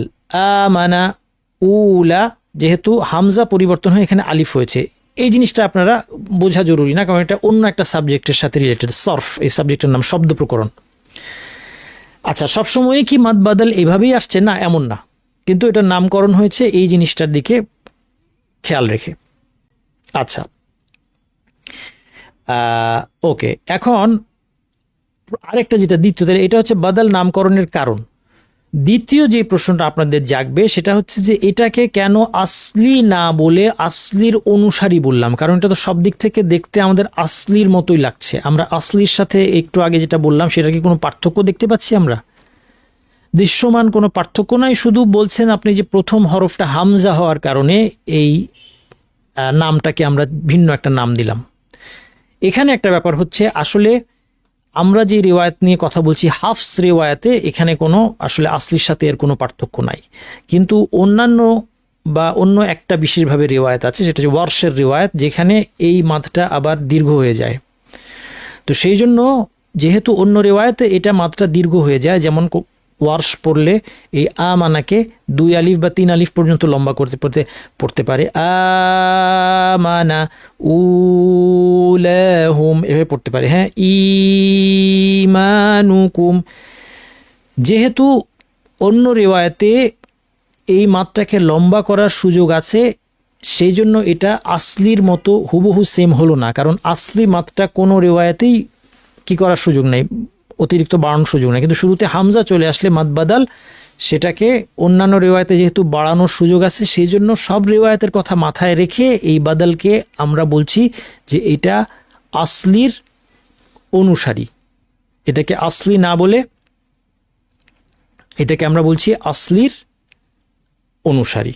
আশা করি বুঝাইতে পারলাম যে কেন বাদালকে আসলির মধ্যে না রেখে, কারণ আমরা বলেছি যে সে অনুসারী অর্থ হচ্ছে আমাদের তেলাওয়াতের সিস্টেমে তাকে আমরা আসলির সমপরিমাণ টানবো এক আলিফ, কিন্তু এরা দুইজন সব দিক থেকে সেম না। কোন দিক থেকে ডিফারেন্ট? ওরা অন্য রিওয়ায়াতের বিচারে, অন্য রিওয়ায়াতে গিয়ে দুইটার মধ্যে যেহেতু পার্থক্য করা হয়েছে, তাহলে ধরে নিচ্ছি আমরা এদের মধ্যে কিছু ডিফারেন্স আছে, সেই জন্য মাদ বাদালকে মাদ আসলির ক্যাটাগরির মধ্যে না রেখে বলা হচ্ছে এটা আসলির অনুসারী, ফলোয়ার, সাপোর্টার। আমরা বলতে পারি সাপোর্টার, সে একটা টিমের আবার সাপোর্টার থাকে, তো টিমের যারা খেলে তারা হচ্ছে খেলোয়াড় আর বাকিরা হচ্ছে সাপোর্টার। তাহলে সব তারা অনেক কিছুই, টিম যেমন জিতলে খুশি হয়, সাপোর্টাররাও খুশি হয়, কিন্তু টিম অ্যাকচুয়ালি খেলে আর সাপোর্টাররা খেলে না, এরকম আর কি একটা উদাহরণ দিয়ে বোঝানোর চেষ্টা করলাম আপনাদেরকে। আশা করি বিষয়টা মোটামুটি বুঝতে পেরেছেন। নেক্সট যে মাদটা আমরা দেখবো সেটা হচ্ছে আইওয়াদ, মাদ আইওয়াদ। হ্যাঁ, মাদ আইওয়াদটা কি জিনিস? খুব সহজ। দুই জবর কোনো একটা অক্ষরে থাকলে ওই অক্ষরটা, অর্থাৎ তানউইন যেটাকে বলা হয়, তানউইনটা যদি দুই জবর আকারে থাকে, সেখানে থামলে আমরা কীভাবে থামবো? এক আলিফ টেনে। এই যে এক আলিফ টেনে থামলো, অর্থাৎ আফওয়াজান, থামার ক্ষেত্রে আমরা আফওয়াজান না বলে আফওয়াজা বলে থামি। কি বলে থামি? আফওয়াজা। তাহলে তানউইনের পরিবর্তে আলিফ দিয়ে থামলাম। ইওয়াদ মানে হচ্ছে সাবস্টিটিউট, ইওয়াদ কথার মানে সাবস্টিটিউট। তাহলে এখানে আলিফটা বা মাদটা, যেই মাদটা আসছে, এটা তানউইনের সাবস্টিটিউট হিসেবে আসছে, বিকল্প হিসেবে এসেছে, এই জন্য এটার নাম হয়েছে মাদ ইওয়াদ। তাহলে মনে রাখবেন, দুই জবরওয়ালা যে কোনো অক্ষরে যদি আমরা থেমে যাই, ওয়াকফ করি, তাহলে দুই জবর বা তানউইনটা না পড়ে আলিফ টেনে আমরা থামি, সেই আলিফটাই হচ্ছে মাদ ইওয়াদ, এই মাদটা। তাহলে আফওয়াজানকে আফওয়াজা বলে থামলাম, মাদ ইওয়াদ। মা আন ছিল, মা আ বলে টেনে থামবো। এখানে দেখেন আফওয়াজান জিমের সাথে আলিফ থাকায় আপনি সহজেই বুঝতে পারেন কীভাবে থামতে হবে, কিন্তু এখানে অনেকে ভুল করে, অনেকে এটা মা বলে থামে সুকুন দিয়ে, এটা ঠিক না। এখানে আমাদের তানউইন টেনে থামতে হবে, মা আ বলে থামতে হবে, যদিও আলিফ নাই, কারণ হামজার উপর দুই জবর থাকলে আলিফ দেওয়া হয় না, এটা হচ্ছে লেখার রীতি, কিন্তু থামার ক্ষেত্রে একই নিয়ম। একমাত্র ব্যতিক্রম হচ্ছে যদি গোলতা হয়, গোলতায় দুই জবর থাকলে হা দিয়ে থামতে হবে, এটা মনে রাখবেন। শাজারাতান কীভাবে থামবো? শাজারাহ, শাজারাহ, শাজারাতা বলে থামবো না, শাজারাহ। এটা অনেকের কনফিউশন থাকে, আশা করি এখন থেকে আর কনফিউশন থাকবে না। তান তুন তিন যাই থাকুক, গোলতা হা দিয়ে থামতে হবে, শাজারাহ। এছাড়া যে কোনো অক্ষরে দুই জবর থাকলে আলিফ দিয়ে টেনে থামতে হবে। এই যে এক আলিফ টেনে আমরা থামলাম, মা আন না বলে থামার ক্ষেত্রে মা আ বললাম, আফওয়াজান না বলে থামার ক্ষেত্রে আফওয়াজা বললাম। এটাই হচ্ছে এই যে টানটা যা অথবা আ, এই টানটার নামই হচ্ছে মাদ ইওয়াদ, এটা মাদ্দে আসলির অনুসারী। এর কারণ হচ্ছে দেখেন, আসলি মাদ যেটা, এটা থামলেও মাদ হবে, না থামলেও মাদ হবে। যেমন ক্বালাত, থামেন বা না থামেন কোনো পার্থক্য নাই, ক্বালাত। অথবা ফাদখুলি, ফাদখুলি ফি ইবাদি, ইবাদি শব্দ আপনি থামেন বা না থামেন মাদ হবে, কিন্তু মাদ ইওয়াদটা শুধুমাত্র থামলে মাদ হয়, না থামলে মাদ হয় না। ওয়াকফের ক্ষেত্রে শুধু মাদ হয়, অন্য সময় মাদ হয় না। এই জন্য আমরা দেখতে পাচ্ছি যে আসলির সাথে এর একটা ডিফারেন্স আছে, যে সব অবস্থায় সে টান হয় না, শুধুমাত্র থামার ক্ষেত্রে হয়। এই জন্যই তাকে আসলি না বলে আসলির অনুসারী বলা হয়েছে। আশা করি বিষয়টা পরিষ্কার হলো।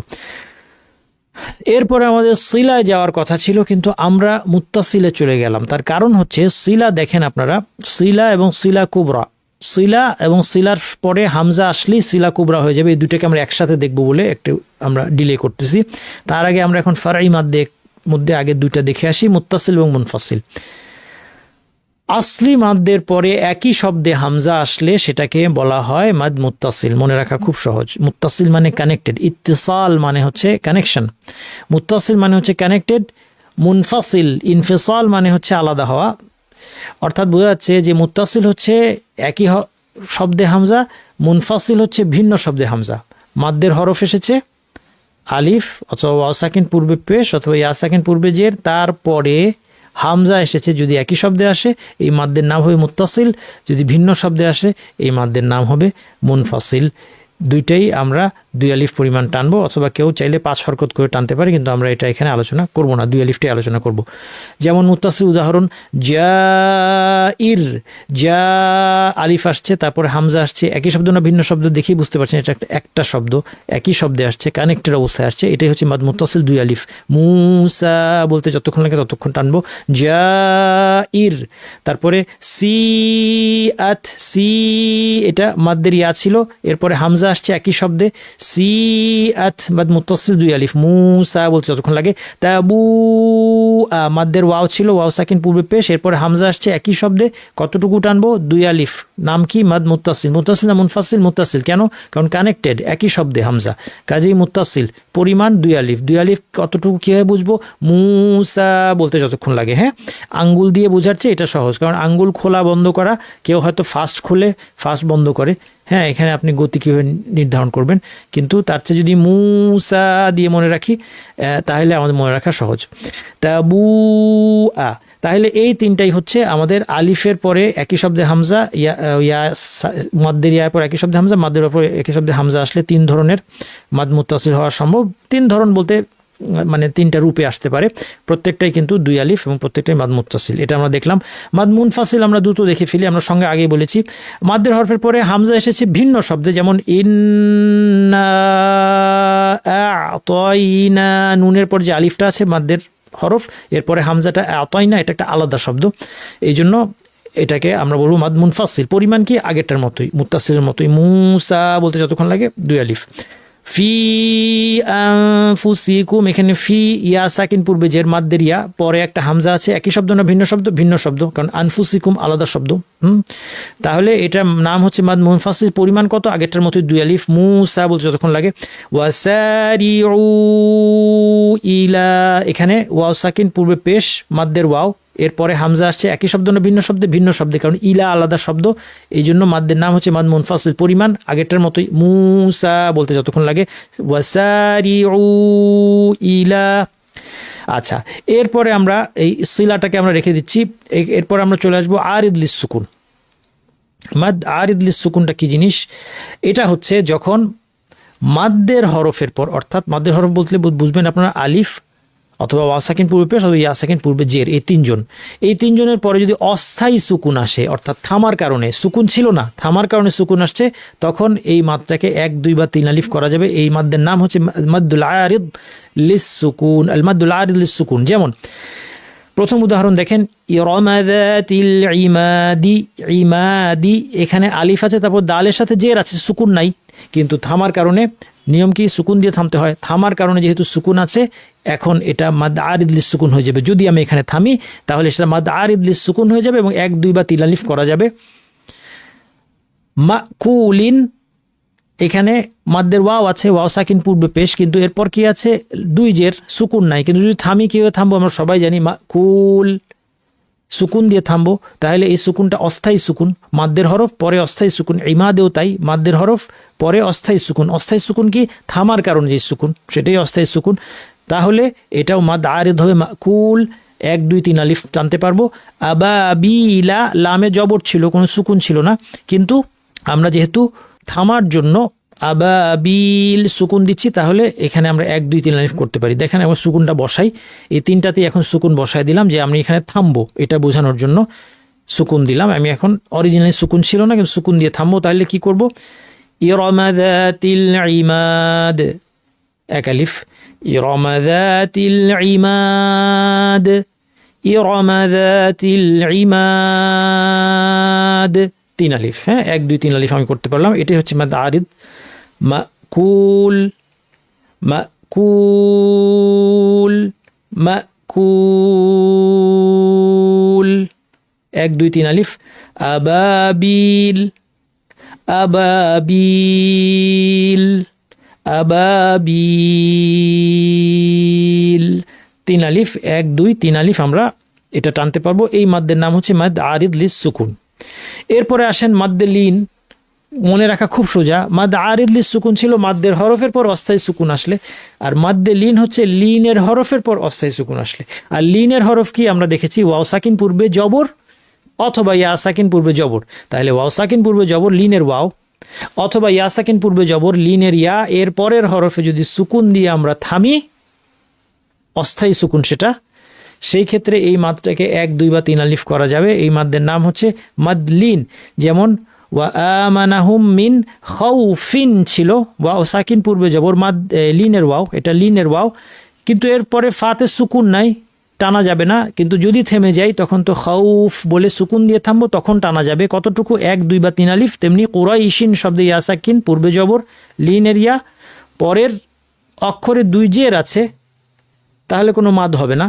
কিন্তু যদি থামি কুরাইশ শিনে সুকুন দিয়ে যেহেতু থামবো, 1 2 3 আলিফ করা যাবে। তাহলে থামার ক্ষেত্রে এই চেহারা হবে, তখন আমরা 1 2 3 আলিফ টানতে পারবো। এই মাদ্দের নাম হবে মাদ্দে লিন। মিন খাউফ, 1 আলিফ, মিন খাউফ, মিন খাউফ, 1 2 3। লিইলাফি কুরাইশ, 1 আলিফ, লিইলাফি কুরাইশ, 2 আলিফ, লিইলাফি কুরাইশ, 3 আলিফ। এই হচ্ছে আমাদের মাদ লিন।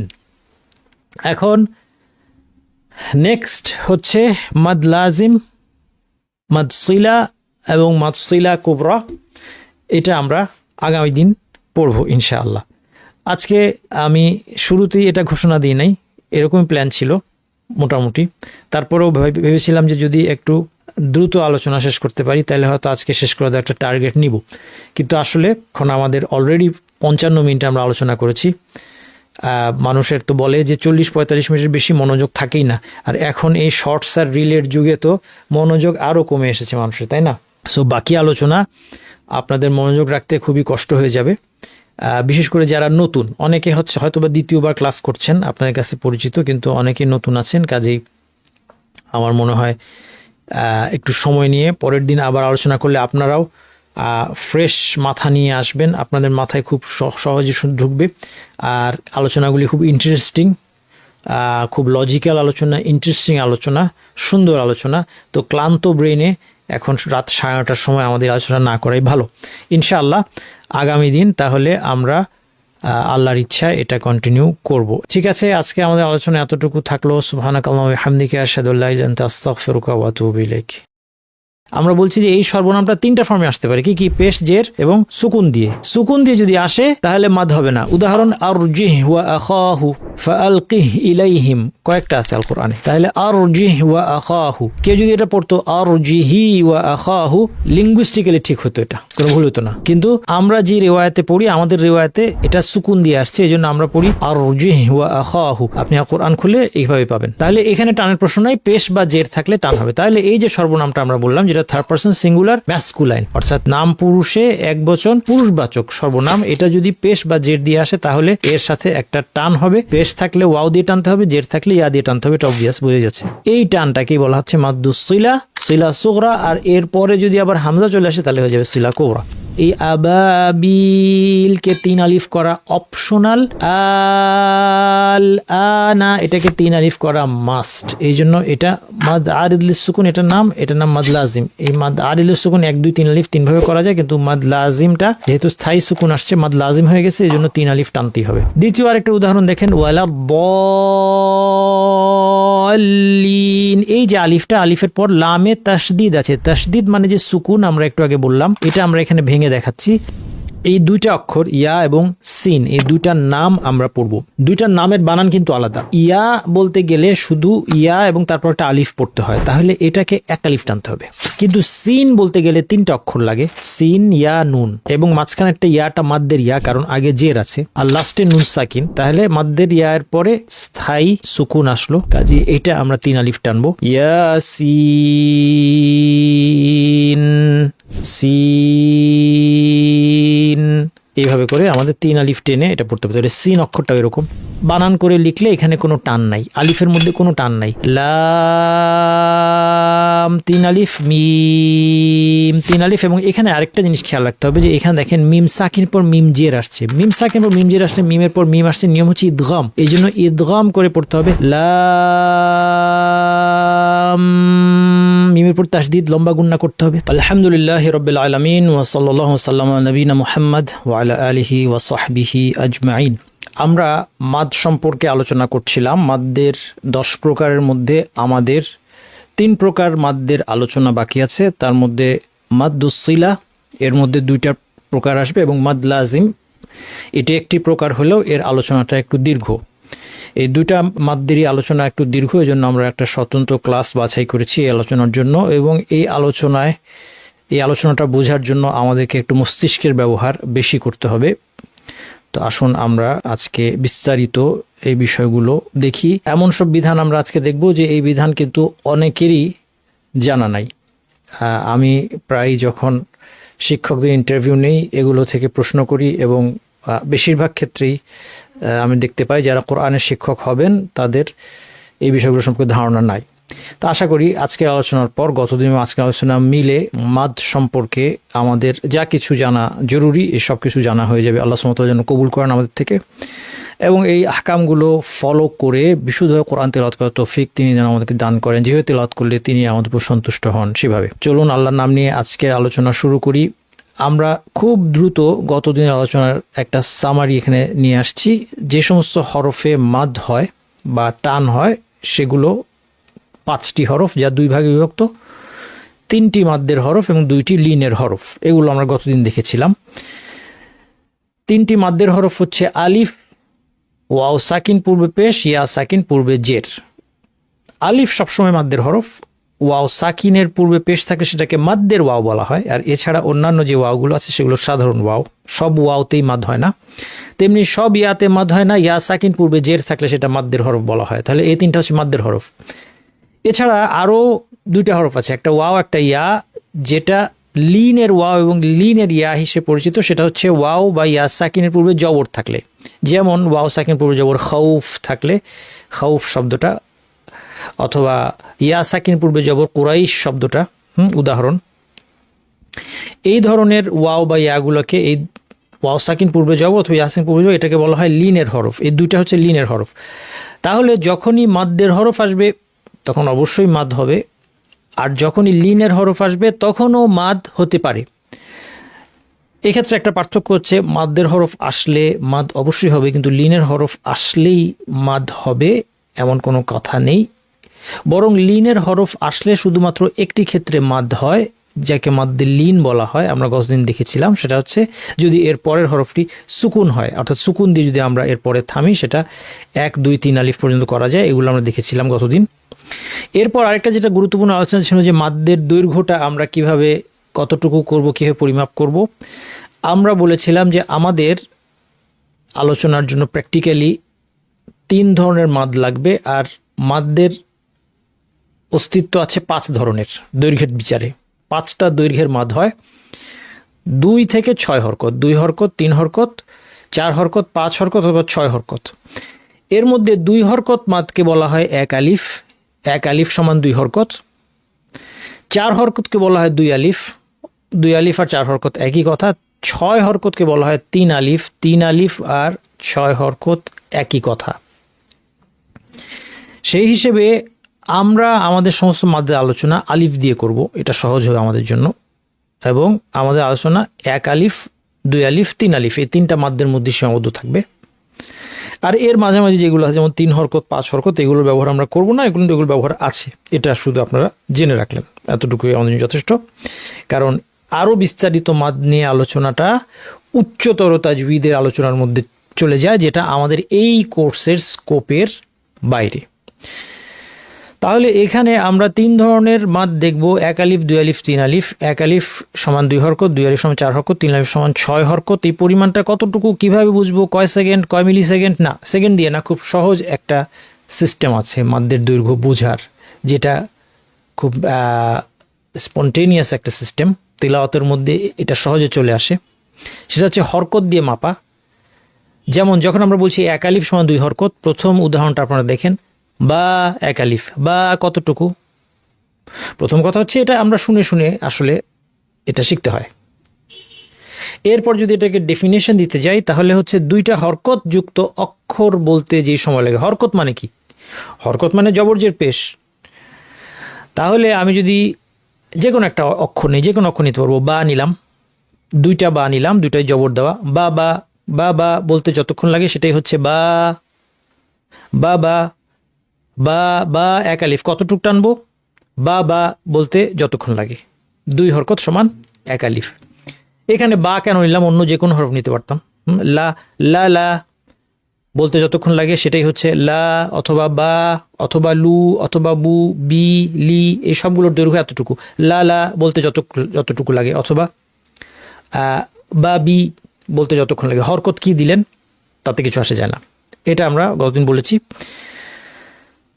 2 আলিফ কতটুকু? 2 আলিফ আমরা হরকত দিয়ে বলতে পারি 4 হরকত। বা বা বা বা বলতে যতক্ষণ লাগলো। আচ্ছা, কেউ বলতে পারেন আপনি তো বা বা বা বা কোন স্পিডে বলবেন তার উপর দৈর্ঘ্যটা ছোট বড় হবে। হ্যাঁ, বিষয়টা হচ্ছে এটা কোনো সমস্যা না, কারণ আমি যেই স্পিডে তেলাওয়াত করছি সেই স্পিডে আমার এটা বলতে যতক্ষণ লাগবে তার উপর নির্ভর করবে আমার 1 আলিফ বা 2 আলিফের পরিমাণটা কতটুকু। এই জন্য স্পিডের সাথে অটোমেটিক্যালি হরকতের দৈর্ঘ্যটা চেঞ্জ হবে, আর সেই সাথে আলিফের দৈর্ঘ্যটাও চেঞ্জ হবে, মাদ্দের দৈর্ঘ্যটাও চেঞ্জ হবে।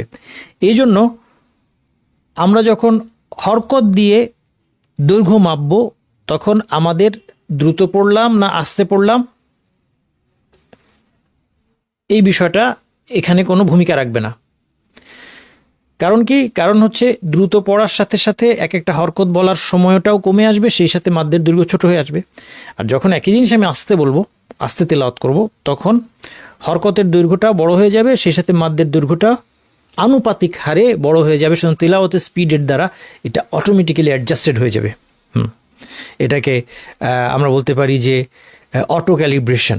সে নিজেকে তেলাওয়াতের দ্বারা এটা ক্যালিব্রেট হয়ে যাচ্ছে মাদ্দের দৈর্ঘ্যটা। হ্যাঁ, আচ্ছা, এরপর আসেন 2 আলিফ বোঝার আরেকটা সহজ উপায় আছে, 4টা হরকত দিয়ে না বলে। 2 আলিফ হচ্ছে 1 আলিফ এর 2টা 1 আলিফ পাশাপাশি আসলে যা হয়। তাহলে এই জন্য আমরা সহজে শেখানোর সময় প্র্যাকটিক্যালি 2 আলিফ কতটুকু টানতে হবে সেটা আমরা ছাত্রদেরকে বলি এভাবে, যে মুসা বলতে যতক্ষণ লাগে।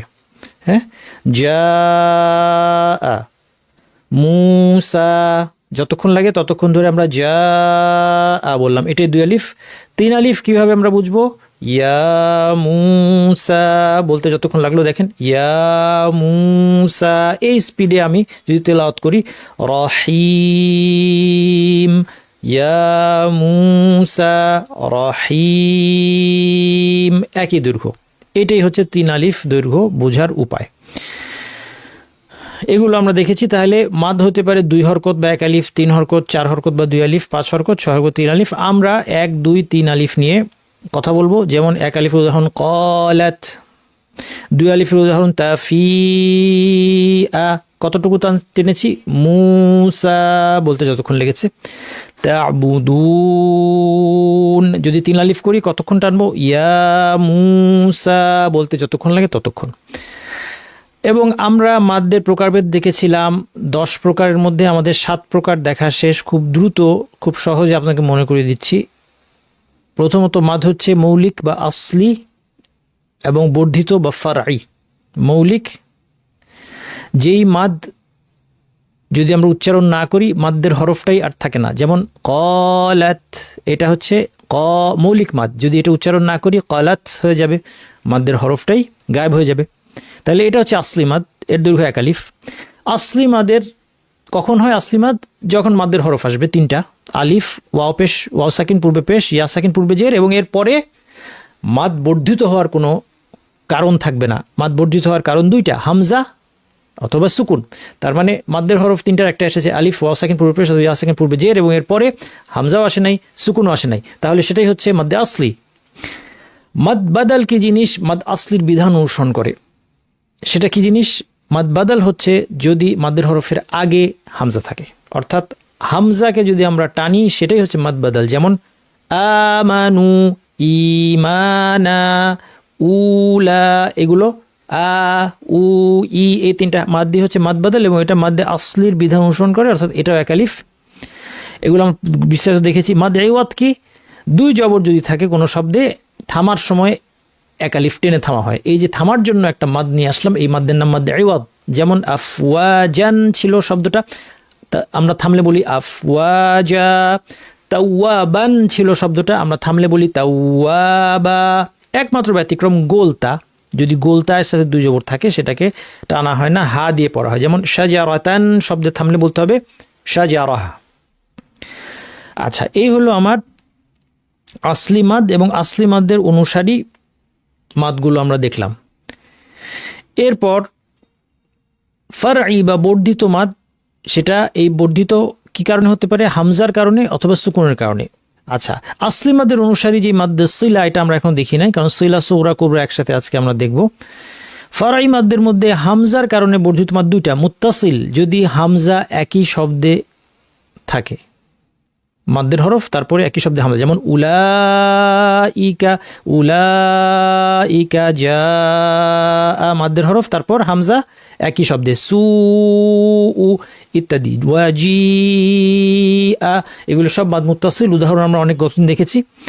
যদি ভিন্ন শব্দে হামজা আসে তাহলে মাদ মুনফাসিল, যেমন ইন্না আ'তাইনা, এক আলিফ ছিল, এরপর হামজা এসেছে ভিন্ন শব্দে, ইত্যাদি। এবং সিলা কুবরা, এটা আরেকটা ফারঈ মাদ, এটা হচ্ছে সিলা সুগরার পরে যদি হামজা আসে তাহলে এটা বেড়ে গিয়ে মাদ মুনফাসিলের মতো দৈর্ঘ্যের হবে। এটা আমরা আজকে দেখবো ইনশাআল্লাহ। আর সুকুনের কারণে বর্ধিত মাদের মধ্যে আরেদ এবং লিন দেখেছি। আরেদ কোনটা? যদি মাদ্দের তিনটা হরফের পরে অস্থায়ী সুকুন আসে, অর্থাৎ থামার কারণে সুকুন, সেই ক্ষেত্রে এই মাদটা 1, 2 বা 3 আলিফ করা যায়। এর নাম হচ্ছে মাদ আরিদ লিসসুকুন। যেমন আবাবিল, আবাবিল শব্দটা ছিল আবাবিলা, লামে জবর ছিল, থামার কারণে মাদ্দের ইয়ার পরে লামের উপর সুকুন দিয়ে থামলাম, তাহলে মাদ্দের হরফের পরে সুকুন এসেছে। সুকুনটা কি স্থায়ী না অস্থায়ী? অস্থায়ী। কেন? কারণ সুকুনটা অরিজিনালি ছিল না, থামার কারণে আসছে। وَأَرْسَلَ عَلَيْهِمْ طَيْرًا أَبَابِيلَ, এখন বিল যেটা এক আলিফ ছিল এটাকে আমি 2, 3 আলিফ পর্যন্ত লম্বা করতে পারি। এটা হচ্ছে মাদ আরিদ লিসসুকুন। মাদ লিন হচ্ছে লিনের, এবং মাদ আরিদ এটা ইয়া, তিনটা মাদ্দের হরফ, ইয়া সাকিন, ওয়াও সাকিনের পরে আসতে পারে, ওয়াও সাকিন পূর্বে পেশ মানে মাদ্দের ওয়াও, তা'বুদুন। আলিফের পরে হতে পারে, আলিফের পর অস্থায়ী সুকুন, ইরমা যাতিল ইমাদ। হ্যাঁ, আলাম তারা কাইফা ফাআলা রাব্বুকা বিআদ। আদ কেন টানতে পারলাম এত লম্বা করে? তার কারণ হচ্ছে আলিফের পরে দালের উপর সুকুন দিয়েছি, সুকুনটা অস্থায়ী সুকুন। এগুলো হচ্ছে মাদ আরিদ উদাহরণ। মাদ লিন কখন হবে? লিনের ওয়াও অথবা লিনের ইয়া, ইয়া সাকিন পূর্বে জবর অথবা ওয়াও সাকিন পূর্বে জবর, এর পরে যদি থামার কারণে সুকুন আসে, যাকে আমরা বলছি অস্থায়ী সুকুন, তাহলে এই মাত্রাও 1, 2, 3 আলিফ হতে পারে। এর সবচেয়ে সুন্দর উদাহরণ সূরা কুরাইশ। সূরা কুরাইশ খেয়াল রাখবেন, লিইলাফি কুরাইশিন ছিল, কুরাইশিন ইয়া সাকিন পূর্বে জবর, তারপরে শিনের মধ্যে সুকুন নাই, কিন্তু থামলে সুকুন দিতে হবে, কাজে এটা অস্থায়ী সুকুন। সেই ক্ষেত্রে এই মাত্রাকে আমরা 1, 2, 3 আলিফ করে টেনে পড়তে পারি। লিইলাফি কুরাইশ, লিইলাফি কুরাইশ, লিইলাফি কুরাইশ, 1, 2, 3 আলিফ। অথবা ওয়াও সাকিন পূর্বে জবর খাউফ, খাউফুন অথবা খাউফিন, ওয়া আমানাহুম মিন খাউফিন ছিল, জের ছিল, ফিন 2 জের, থামার কারণে সুকুন আসছে, খাউফ 1 আলিফ, খাউফ 2 আলিফ, খাউফ 3 আলিফ, 1, 2, 3 আলিফ করা যাবে মাদলিন। এগুলো আলোচনা গতদিন আমরা শেষ হয়েছে। আজকে আমরা মাদ সিলা নিয়ে প্রথমে আলোচনা করবো, তারপর লাজিম নিয়ে আলোচনা করবো। মাদ সিলার আলোচনা একসাথে হয়ে যাবে, সিলা সুগরা কুবরা, কারণ সিলা সুগরা চিনলে আমরা বুঝতে পারছি এরপরে হামজা পেলেই এটা লম্বা হয়ে দুই আলিফ হয়ে যাবে, এটা কি নাম দিয়েছে সিলা কোবরা, কঠিন কিছু না। আসুন প্রথমে মাদ্দে সিলাটা কি এটা আমরা চিনে নিই। ওকে, আমাদের প্রথম যে জিনিসটা সিলা চিনতে হলে সেটা হচ্ছে যে আরবিতে একটা হা আছে, এই হাটা একটা সর্বনাম। সর্বনাম মানে আপনারা জানেন যে প্রোনাউন। প্রোনাউন কি জিনিস? যেটা কোন একটা নাউনের দিকে ইঙ্গিত করে, যেমন আমি, তুমি, সে, তোমরা, আমরা, আমাদের, এগুলিকে আমরা সর্বনাম বা প্রোনাউন বলে থাকি। আরবিতে এগুলো আছে। আরবিতে প্রোনাউনের আরবি নাম হচ্ছে দমির, মনে রাখা জরুরি না। সর্বনামের একটা হা আছে যেটা পুরুষদের জন্য আসে এবং একজন পুরুষের জন্য আসে, প্লুরাল না, সিঙ্গুলার, এবং থার্ড পার্সনে আসে, যেটাকে বলা হচ্ছে নাম পুরুষ। নাম পুরুষ শুনলে আপনার পুরুষ, নাম পুরুষ অনেক সময় কনফিউজিং লাগতে পারে, তো সেই জন্য সাথে দিয়ে ইংরেজিটা বলছি। মানে পুরুষের জন্য আসে সর্বনামটা, কারণ আরবিতে আবার পুরুষ আবার মহিলার জন্য আলাদা সর্বনাম আছে। যেমন আমি যদি বলি তার কলম, বাংলায় তার কলম, হ্যাঁ, তার হচ্ছে একটা প্রোনাউন। আপনি বাংলায় তার কলম শুনলে বুঝতে পারছেন না যে এটা ছেলে না মেয়ে, কনটেক্সট থেকে বুঝতে হবে, কিন্তু শুনেই বুঝতে পারছেন না। আরবিতে শুনেই বোঝা যাবে। যদি ছেলের কলম হয় আমরা বলবো কলামুহু, যদি সে পুরুষ হয়, যার কলম সে যদি পুরুষ হয় বলবো কলামুহু, আর যদি সে মহিলা হয় তাহলে বলবো কলামুহা, হু কলামুহু কলামুহা। এই দুইটা পার্থক্য দিয়ে তাহলে এই জন্য সর্বনাম আবার পুরুষ স্ত্রীবাচক দুই রকম আছে। আমরা এখন স্ত্রীবাচক বাদ পুরুষবাচক সর্বনামে কথা বলছি, তাহলে কলামুহুর যেই হাটা সেটা নিয়ে কথা বলছি, যে তার কলম। আচ্ছা, এরপরে এটা হতে হবে একজনের জন্য, সিঙ্গুলার। প্লুরাল হয়ে গেলে যেমন বাইতুহু, তার বাসা, একজন। বাইতুহুম, একটা মিম চলে আসলে হয়ে গেল প্লুরাল, তাহলে প্লুরাল চাই না আমরা, এক বচনটা। এবং নাম পুরুষ থার্ড পার্সন, এই হুটা, এই থার্ড পার্সনে যে হাটা আসছে এটা থার্ড পার্সনের জন্যই আসে, সে বা তার। তাহলে এই প্রোনাউনটা আরবিতে কীভাবে আসতে পারে দেখেন, তিনটা ফর্মে আসতে পারে। একটা হচ্ছে হা পেশ, যেমন ইন্নাহু কানা তাওয়াবা, এখানে ইন্নাহু নিশ্চয়ই তিনি বা সে, হ্যাঁ, এখানে যেহেতু আল্লাহকে বোঝানো হচ্ছে ইন্নাহু কানা তাওয়াবা, সেই জন্য আমরা তিনি বললাম। যদি অনুবাদে কোনো সে এরকম কাউকে বোঝানো হয় তাহলে সে বলবো। বাংলায় যেহেতু আবার পার্থক্য আছে যেটা আরবিতে নাই। লিনুখরিজা বিহি হাব্বা, এই যে বিহি, এটা হাজের, এটা একই হা। এই হাটা কখনো হা পেশ, কখনো হাজের হিসেবে আসে, কখনো হা সাকিন হিসেবে আসে। তিনটাই কিন্তু আল কোরআন উদাহরণ, আল কোরআনে তিনটাই আছে। যেমন ইন্নাহু কানা, এটা আরবরা পেশ দিয়ে বলে, এটা ইন্নাহি কানা বলে না, কারণ জবরের সাথে জেরটা কেমন জানি বেখাপ্পা লাগে, তাই না? ইন্নাহি বলে না, ইন্নাহু বলে। বিহু বলে না, বিহি বলে, আগে জের আছে এই জন্য বিহি বলে। কিন্তু অর্থ এক, এটা হু এটা হি, অর্থ একই, সে বা তার। কিন্তু পেশ কেন দিয়েছে, জের কেন দিয়েছে? কারণ শ্রুতি মাধুর্যের জন্য। শুনতে বিহু শুনতে কেমন লাগবে, নুখরিজা বিহু শুনতেও খারাপ, বলতেও কষ্ট, হ্যাঁ, তো এই জন্য এ বলে না, আরবরা কি বলে, বিহি বলে। আচ্ছা, আরেকটা হচ্ছে অনেক সময় পেশ জের কোনোটাই না দিয়ে বলে, যেমন আরজিহ ওয়া আখাহু, এটা আল কোরআনের মধ্যে আছে, আরজিহ। এই হা সাকিনটাও কিন্তু এই একই সর্বনাম। আচ্ছা, এই সর্বনামটা যখন আসলো তাহলে আপনি সর্বনামটা বুঝতে পারলেন কোন সর্বনামের কথা বলছি আমরা। এক নম্বর হচ্ছে এটা পুরুষের জন্য ব্যবহৃত, দুই নম্বর বলছি পুরুষদের মধ্যে কয়জন, একজন পুরুষ, তিন নম্বর বলছি সেটা কোন পার্সন, থার্ড পার্সন। তাহলে থার্ড পার্সনে বা নাম পুরুষে বা তৃতীয় পুরুষ, তাই না? এটা তৃতীয় পুরুষ বলে মনে হয় না, তৃতীয় পুরুষ কি বলে, থার্ড পার্সনের নাম পুরুষে একজনের জন্য যে পুরুষবাচক যেই সর্বনাম আসে, যেটা হা পেশ, হাজের বা হা সাকিনা হই হিসেবে আসতে পারে, সেখানে মাদ হবে, এটাই হচ্ছে মাদ্দুসিলা। যদি সেটা পেশ বা জের থাকে, সুকুন থাকলে মাদ্দের কোনো প্রশ্ন নাই। তাহলে আমরা বলছি যে এই সর্বনামটা তিনটা ফর্মে আসতে পারে, কি পেশ, জের এবং সুকুন দিয়ে। সুকুন দিয়ে যদি আসে তাহলে মাদ হবে না। উদাহরণ আরজিহ ওয়া আখাহু, ফাআলকিহ ইলাইহিম, কয়েকটা আছে আল কোরআনে, হ্যাঁ। তাহলে আরজিহ ওয়া আখাহু, কেউ যদি এটা পড়তো আরজিহি ওয়া আখাহু, লিঙ্গুইস্টিক্যালি ঠিক হতো, এটা কোনো ভুল হতো না। কিন্তু আমরা যে রেওয়ায়তে পড়ি, আমাদের রেওয়ায়তে এটা সুকুন দিয়ে আসছে, এই জন্য আমরা পড়ি আরজিহ ওয়া আখাহু। আপনি কোরআন খুলে এইভাবে পাবেন। আচ্ছা, তাহলে এখানে টানের প্রশ্ন নাই, পেশ বা জের থাকলে টান হবে। তাহলে এই যে সর্বনামটা আমরা বললাম, যেটা থার্ড পার্সন সিঙ্গুলার ম্যাসকুলাইন, অর্থাৎ নাম পুরুষে এক বচন, পুরুষবাচক সর্বনাম, এটা যদি পেশ বা জের দিয়ে আসে তাহলে এর সাথে একটা টান হবে। পেশ থাকলে ওয়াও দিয়ে টানতে হবে, জের থাকলে ইয়া দিয়ে টানতে হবে, এটা অবভিয়াস বোঝা যাচ্ছে। এই টানটাকে বলা হচ্ছে মাদ্দুস সিলা, সিলা সুগরা। আর এর পরে যদি আবার হামজা চলে আসে তাহলে হয়ে যাবে সিলা কোবরা। তাহলে আমরা এখন বাঙালি, আমরা এত কিছু আরবি ভাষার আপনি এত জটিল আলোচনা করলেন, এগুলো আমরা বুঝি না, কোনো অসুবিধা নাই। আপনি আল কোরআনের মধ্যে দেখলেই বুঝতে পারবেন যে এখানে একটা মাদ হবে। কীভাবে বুঝবেন? যে দেখেন ছোট্ট ওয়াও দিয়ে দিচ্ছে যেন আপনি বুঝতে পারেন, আপনি পাবলিক আমরা যেন বুঝতে পারি, এই জন্য একটা ছোট্ট ওয়াও দেওয়া আছে, এখানে একটা ছোট্ট ইয়া দেওয়া আছে, এই যে ছোট্ট ইয়া দেখেন, এই যে দেখেন ছোট্ট ওয়াও। তাহলে আপনি হা পেশের পরে ছোট্ট ওয়াও পেয়েছেন, হু টানতে হবে। হাজের ছোট্ট ইয়া পেয়েছেন, হি টানতে হবে। আচ্ছা, অনেক সময় এটা ওয়াও না দিয়ে পেশটাকে উল্টা করে দেয়, উল্টা পেশ। হ্যাঁ, উল্টা পেশ হলে টানতে হয়, আমরা জানি এরা অনেক সময় উল্টা পেশ হিসেবে থাকে, অথবা এটা খাড়া জের হিসেবে থাকতে পারে অন্য মুসাফে, তাহলে এটাও একই ব্যাপার, একই জিনিস।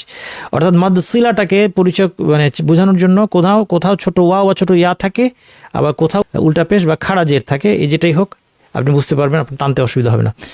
ইন্নাহু কানা বিহি হাব্বা। আচ্ছা, এখন মাদ্দে আসলির সাথে আমরা বলেছি, দেখেন মাদ সিলা হচ্ছে মাদ্দে আসলির বিধান অনুসরণ করে, এটা বলেছি না গতদিন। অর্থাৎ দেখেন এটাকে মাদ সিলা বলে আলাদা একটা মাদ হিসেবে চিহ্নিত করা হচ্ছে, এটাকে মাদ্দে আসলি বলা হচ্ছে না। এটা যদি এক আলিফি টানবো আমরা, তাহলে মাদ্দে আসলি কেন বলছি না?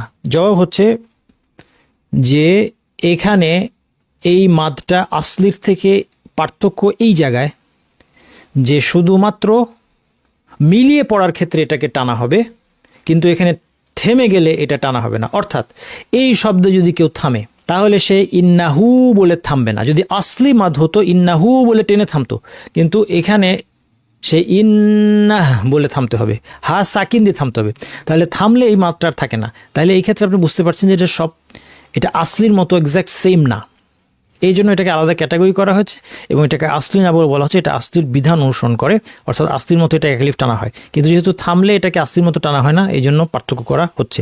একই ব্যাপার লিনুখরিজা বিহ, থেমে গেলে বলতে হবে লিনুখরিজা বিহ। এখানে অনেকের কনফিউশন থাকতে পারে, আপনারা জেনে নিলেন এবং মানুষকে শেখাবেন। যে কেউ জিজ্ঞেস করতে পারে আপনাকে, আচ্ছা রিডিং পড়তে গিয়ে এই প্রশ্ন অনেকে করে যে এখানে যদি থামি কীভাবে থামবো, লিনুখরিজা বিহি বলে থামবো না? জবাব হচ্ছে যে এটা হচ্ছে মাদ্দুসিলা, এটা মাদ আসলি না, আসলির বিধান অনুসরণ করে, কিন্তু আসলির সাথে পার্থক্য আছে। পার্থক্য কি? থামলে এটা সুকুন দিয়ে থামতে হবে, এই জন্য এখানে থামলে আপনি বলবেন লিনুখরিজা বিহ বলে আপনি থামবেন। এই হচ্ছে সঠিক উত্তর। এই কারণে এটাকে মাদ্দে আসলি না বলে এটা আলাদা ক্যাটাগরি করা হয়েছে। আচ্ছা, এরপর একটা জিনিস দেখেন, সিলা কুবরা আমরা দেখবো এক্সাম্পল। তার আগে একটা জিনিস দেখি যে কোনো আল কোরআনে হা পেশ বা হাজের দেখলেই মনে করবেন না যে সেটা সর্বনামের হা, যেটা মাদ্দুসিলা হবে, এরকম না। যেমন এই প্রথম শব্দ দেখেন ফাওয়াকিহু কাসীরাতুন, ফাওয়াকিহু, এখানে আপনি দেখতে পাচ্ছেন কোনো টানের চিহ্ন নাই। আপনার প্রশ্ন দেখতে হবে যে উস্তাদ আমাকে শিখাইলো যে হা পেশ তারপর টানতে হবে, তাহলে আমরা ফাওয়াকিহু বলছি না কেন, এখানে ওয়াওই বা নাই কেন? তার কারণ হচ্ছে এই হাটা একটা শব্দের অংশ, এটা কোনো সর্বনাম না, এটা কোনো আলাদা শব্দ না, দমির না, কোনো প্রোনাউন না। ফাওয়াকিহ মানে হচ্ছে ফল, ফাকিহা হচ্ছে ফ্রুট, এটার প্লুরাল হচ্ছে ফাওয়াকিহ, তাহলে এটা হচ্ছে ওই শব্দের অংশ, তাহলে এটা কোনো আলাদা কোনো দমির বা সর্বনাম নয়।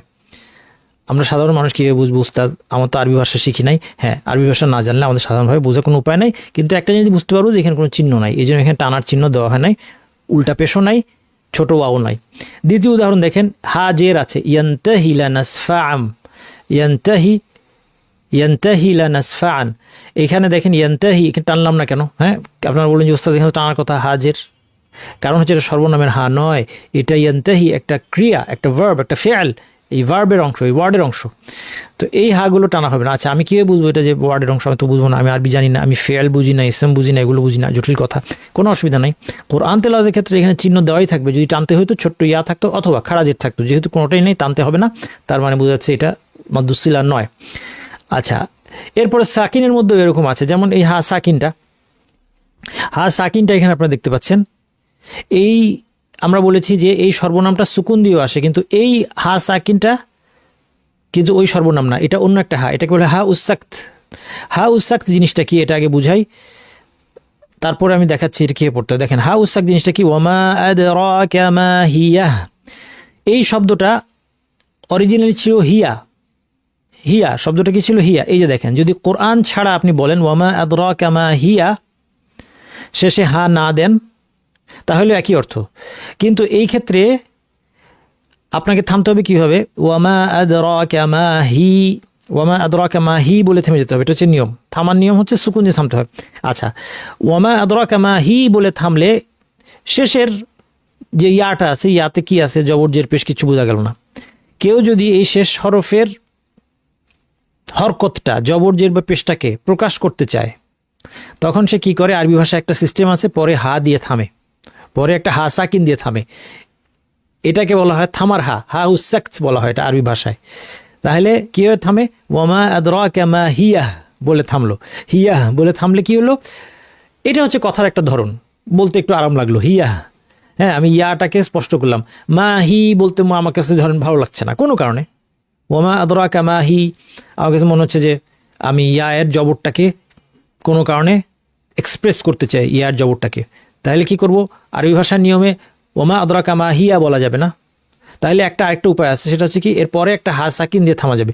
ওমা আদরাকা মা হিয়া, মা হিয়া, হ্যাঁ, এভাবে থামা যাবে। আচ্ছা, এখন তার মানে এইটা ওই সর্বনাম না। এই জন্য আপনি যখন এখানে মিলিয়ে পড়বেন, দেখেন এই জায়গায় গিয়ে যেমন থেমে গেলে আপনারা তো সবাই জানেন কীভাবে থামতে হয়। ওমা আদরাকা মা হিয়া, এখানে হা সাকিন আছে, হা সাকিন দিয়ে থামলাম, কোনো ঝামেলা নেই। কিন্তু এটা যে ওই সর্বনাম না, এটা বোঝা আপনার দরকার। কেন? কারণ না হলে আপনি মিলিয়ে পড়তে গেলে ভুল করতে পারেন। যেমন অনেকে এটাকে ওই হা মনে করার কারণে সে হয়তো মিলিয়ে পড়ার সময় এভাবে পড়তেছে। দেখেন, ওয়ামা আদরাকা মা হিয়াহু নারুন হামিয়াহ, মা হিয়াহু বলে গেল। এটা ভুল, কিন্তু ভুলটা পড়লাম। মা হিয়াহু কেন সে বলেছে? কারণ তার ভাষাটা হয়তো জানা নাই, বা এই শব্দটা জানা নাই। সে মনে করছে যে এটা মনে হয় ওই সর্বনামের হা, থামার কারণে আমি সুকুন দিয়ে থেমেছিলাম, তাহলে মিলিয়ে পড়লে তো আমার টানতে হবে। হ্যাঁ, কিন্তু এটা মিলিয়ে পড়লেও টানা যাবে না, কারণ এই হাটা সর্বনামের হা নয়, বরং এটার নাম হচ্ছে হা উসাক্ত। কাজেই এটা মিলিয়ে পড়লে কীভাবে পড়তে হবে দেখিয়ে দিচ্ছি, বলে দিচ্ছি। ওয়ামা আদরাকা মা হিয়া নারুন হামিয়াহ, মা হিয়া, সুকুনি থাকবে, মিলিয়ে পড়লেও সুকুনি থাকবে। কেন? কারণ এটা আদৌ সর্বনামের হা নয়, এটা হচ্ছে হা উসাক্ত, হা সাকিন হিসেবে এটা আসে। এই জন্য মিলিয়ে পড়ার সময় আপনি একে টানবেন না। আর আপনি যখন যারা আমরা দেখে পড়ি তাদের কোনো সমস্যাই নেই, কারণ দেখলে আমি দেখতেই পাচ্ছি এখানে সুকুন আছে, টানার কোনো প্রশ্ন নেই। থামি বা মিলিয়ে পড়ি, আমরা এটা পড়ে যাব। তাহলে এগুলো ওই সর্বনামের হা নয়। তাহলে অনেক সময় হা পেশ থাকতে পারে, কিন্তু সেটা ওই টানা হাটা না, মাদ্দুসিলা হবে না। হা জের থাকতে পারে, টানাটা হবে না। আর হা সাকিন থাকলে তো হবেই না। কীভাবে বুঝবো? আমরা সাধারণ মানুষ, ভাষা এত বুঝি না, কোনো অসুবিধা নেই, কারণ এখানে কোনো টানের চিহ্ন নাই। সেখান থেকে আমি বুঝতে পারবো যে এটা টানা যাবে না। আচ্ছা, এইবার আসেন সিলা সুরার পাশাপাশি সিলা কুবরা নিয়ে আসি। যেমন ইন্নাহু কানা, এটা ইতিমধ্যে আমরা দেখেছি। হু এই টানটা, এটার নামই হচ্ছে মাদ্দুসিলা।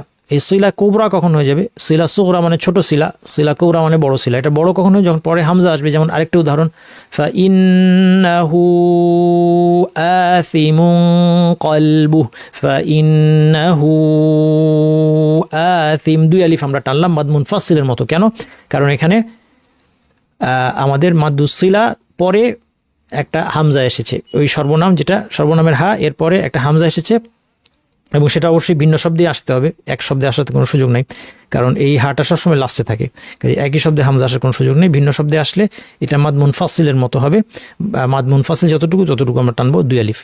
তারপরে লিনুখরিজা বিহি হাব্বা, এটা ছিল সিলা সুগরা, কারণ এখানে হায়ের পরে হামজা ছাড়া অন্য হরফ। কিন্তু যদি হামজা আসে কখনো, তখন এটা লম্বা করে দুই আলিফ টানবো আমরা, সিলা কুবরা দুই আলিফ। ওয়ামা ইউদিল্লু বিহি ইল্লা, কেন? এই যে হামজা আছে, এই জন্য লম্বা করে টানলাম। এটাই হচ্ছে মাদ সিলা কুবরা। তাহলে সিলা মাদ্দুসিলা যেটা, এরপরে যদি একটা হামজা আসে তাহলে এটাকে লম্বা করে মাদ মুনফাসিলের মতো টানা হয়, দুই আলিফ। এই মাদ্দের নাম হচ্ছে মাদ সিলা কুবরা। মাদ্দুসিলা সব ক্ষেত্রে হয় না। মাদ্দুসিলা হওয়ার একটা শর্ত হচ্ছে আগে এবং পরের দুইটা হরফি হরকত যুক্ত হতে হবে। অর্থাৎ আগে বা পরে যে কোনো একটা যদি সুকুন থাকে তাহলে সেখানে টান হয় না। যেমন আগে সুকুনের উদাহরণ আনহুমা লুহু, হ্যাঁ, আপনারা কীভাবে পড়েন? হ্যাঁ, তাব্বাত ইয়াদা আবি লাহাবিন ওয়া তাব মা আগনা আনহু মালুহু, আনহু মালুহু কিন্তু বলেন না, তাই না? আনহু বলেন না, আনহু মালুহু, হুকে না টেনে আনহু মালুহু। এই হাটা কিন্তু ওই যে থার্ড পার্সনের সর্বনাম ওইটাই, কিন্তু তাহলে কেন আমরা টানলাম না? কারণ শর্ত পূরণ হয় না। কি শর্ত? আগে এবং পরে হরকত থাকতে হবে। এখানে কি সমস্যা? আগে সুকুন আছে, আর সুকুন থাকলে এটা টানা হবে না। সাধারণ মানুষ কীভাবে বুঝবে? চিহ্ন দেখে। এখানে এই জন্য টানার চিহ্ন নাই। দেখেন মালুহু, এটা টানা হচ্ছে, কারণ এই মালুহু আগে পেশ আছে, পরে ইদা আছে, হামজা আছে, এই জন্য টানা হচ্ছে, এবং হামজা জের আছে, আগে পরে দুটোই হরকত। কিন্তু এই হুটাকে টানলাম না কেন? কারণ আগেরটায় হরকত নাই, সুকুন। জেরের উদাহরণ দেখেন, ফি হি হুদা, ফি হি হুদা বলি না আমরা, তাই না? হি বলি, ফি হি হুদা আমরা বলি না, ফি হি হুদা। টানলাম না কেন? কারণ আগে সুকুন আছে, ইয়া, এটা ইয়া সাকিন, আগেরটা ইয়া সাকিন, এই জন্য আমরা এটাকে টানলাম না। শর্ত কি টানার? মাদ্দুসিলা হওয়ার শর্ত হচ্ছে আগের হরফ পরের হরফ দুটো হরকত থাকতে হবে। হরকত কি? জের জবর বা পেশ। এখানে যেহেতু আগে সুকুন আছে, টানা হবে না। আচ্ছা, পরের অবস্থা, পরে সুকুন থাকলেও একই কথা, যেমন ইসমুহুল মাসিহু, এখানে টানার কোনো সুযোগ নাই, কারণ হা পেশের পরে সেটা গিয়ে সরাসরি লামকে ধরবে, আর লামের উপর সুকুন আছে, এই জন্য এটা টানা হবে না, ইসমুহুল বলতে হবে। হ্যাঁ, কেউ ইসমুহুল বললে ভুল হবে, ইসমুহুল হবে না, ইসমুহুল। তেমনি বিহিস সিহরু, এখানে একই ব্যাপার, হা জের আছে, কিন্তু এরপর সিনের তাসদিদের সাথে যে সুকুনটা আছে সেই সুকুনটাকে গিয়ে এসে ধরেছে সরাসরি, সেই জন্য এখানে টান হবে না। বিহিস, হিস বলে ফেললাম টান ছাড়া, কিন্তু যদি বলে বিহিস সিহরু, এটা ভুল হবে। হ্যাঁ, এখানে টান হবে না কেন? যদিও এখানে এই এই হা উদ্দমির, যেই দমিরটা, যে সর্বনামটা যেটা আসলে মাদ্দুসিলা হয়, সেই সর্বনামটা এসেছে, কিন্তু এবং এর আগেরটা হরকত আছে জের, কিন্তু পরের হরফটা সুকুন। আপনারা প্রশ্ন করতে পারেন, পরের হরফে আমি তাসদিদ দেখতে পাচ্ছি, আসলে তাসদিদ মানেই হচ্ছে এর একটা অংশ সুকুন, একটা অংশ হরকত, তাই না?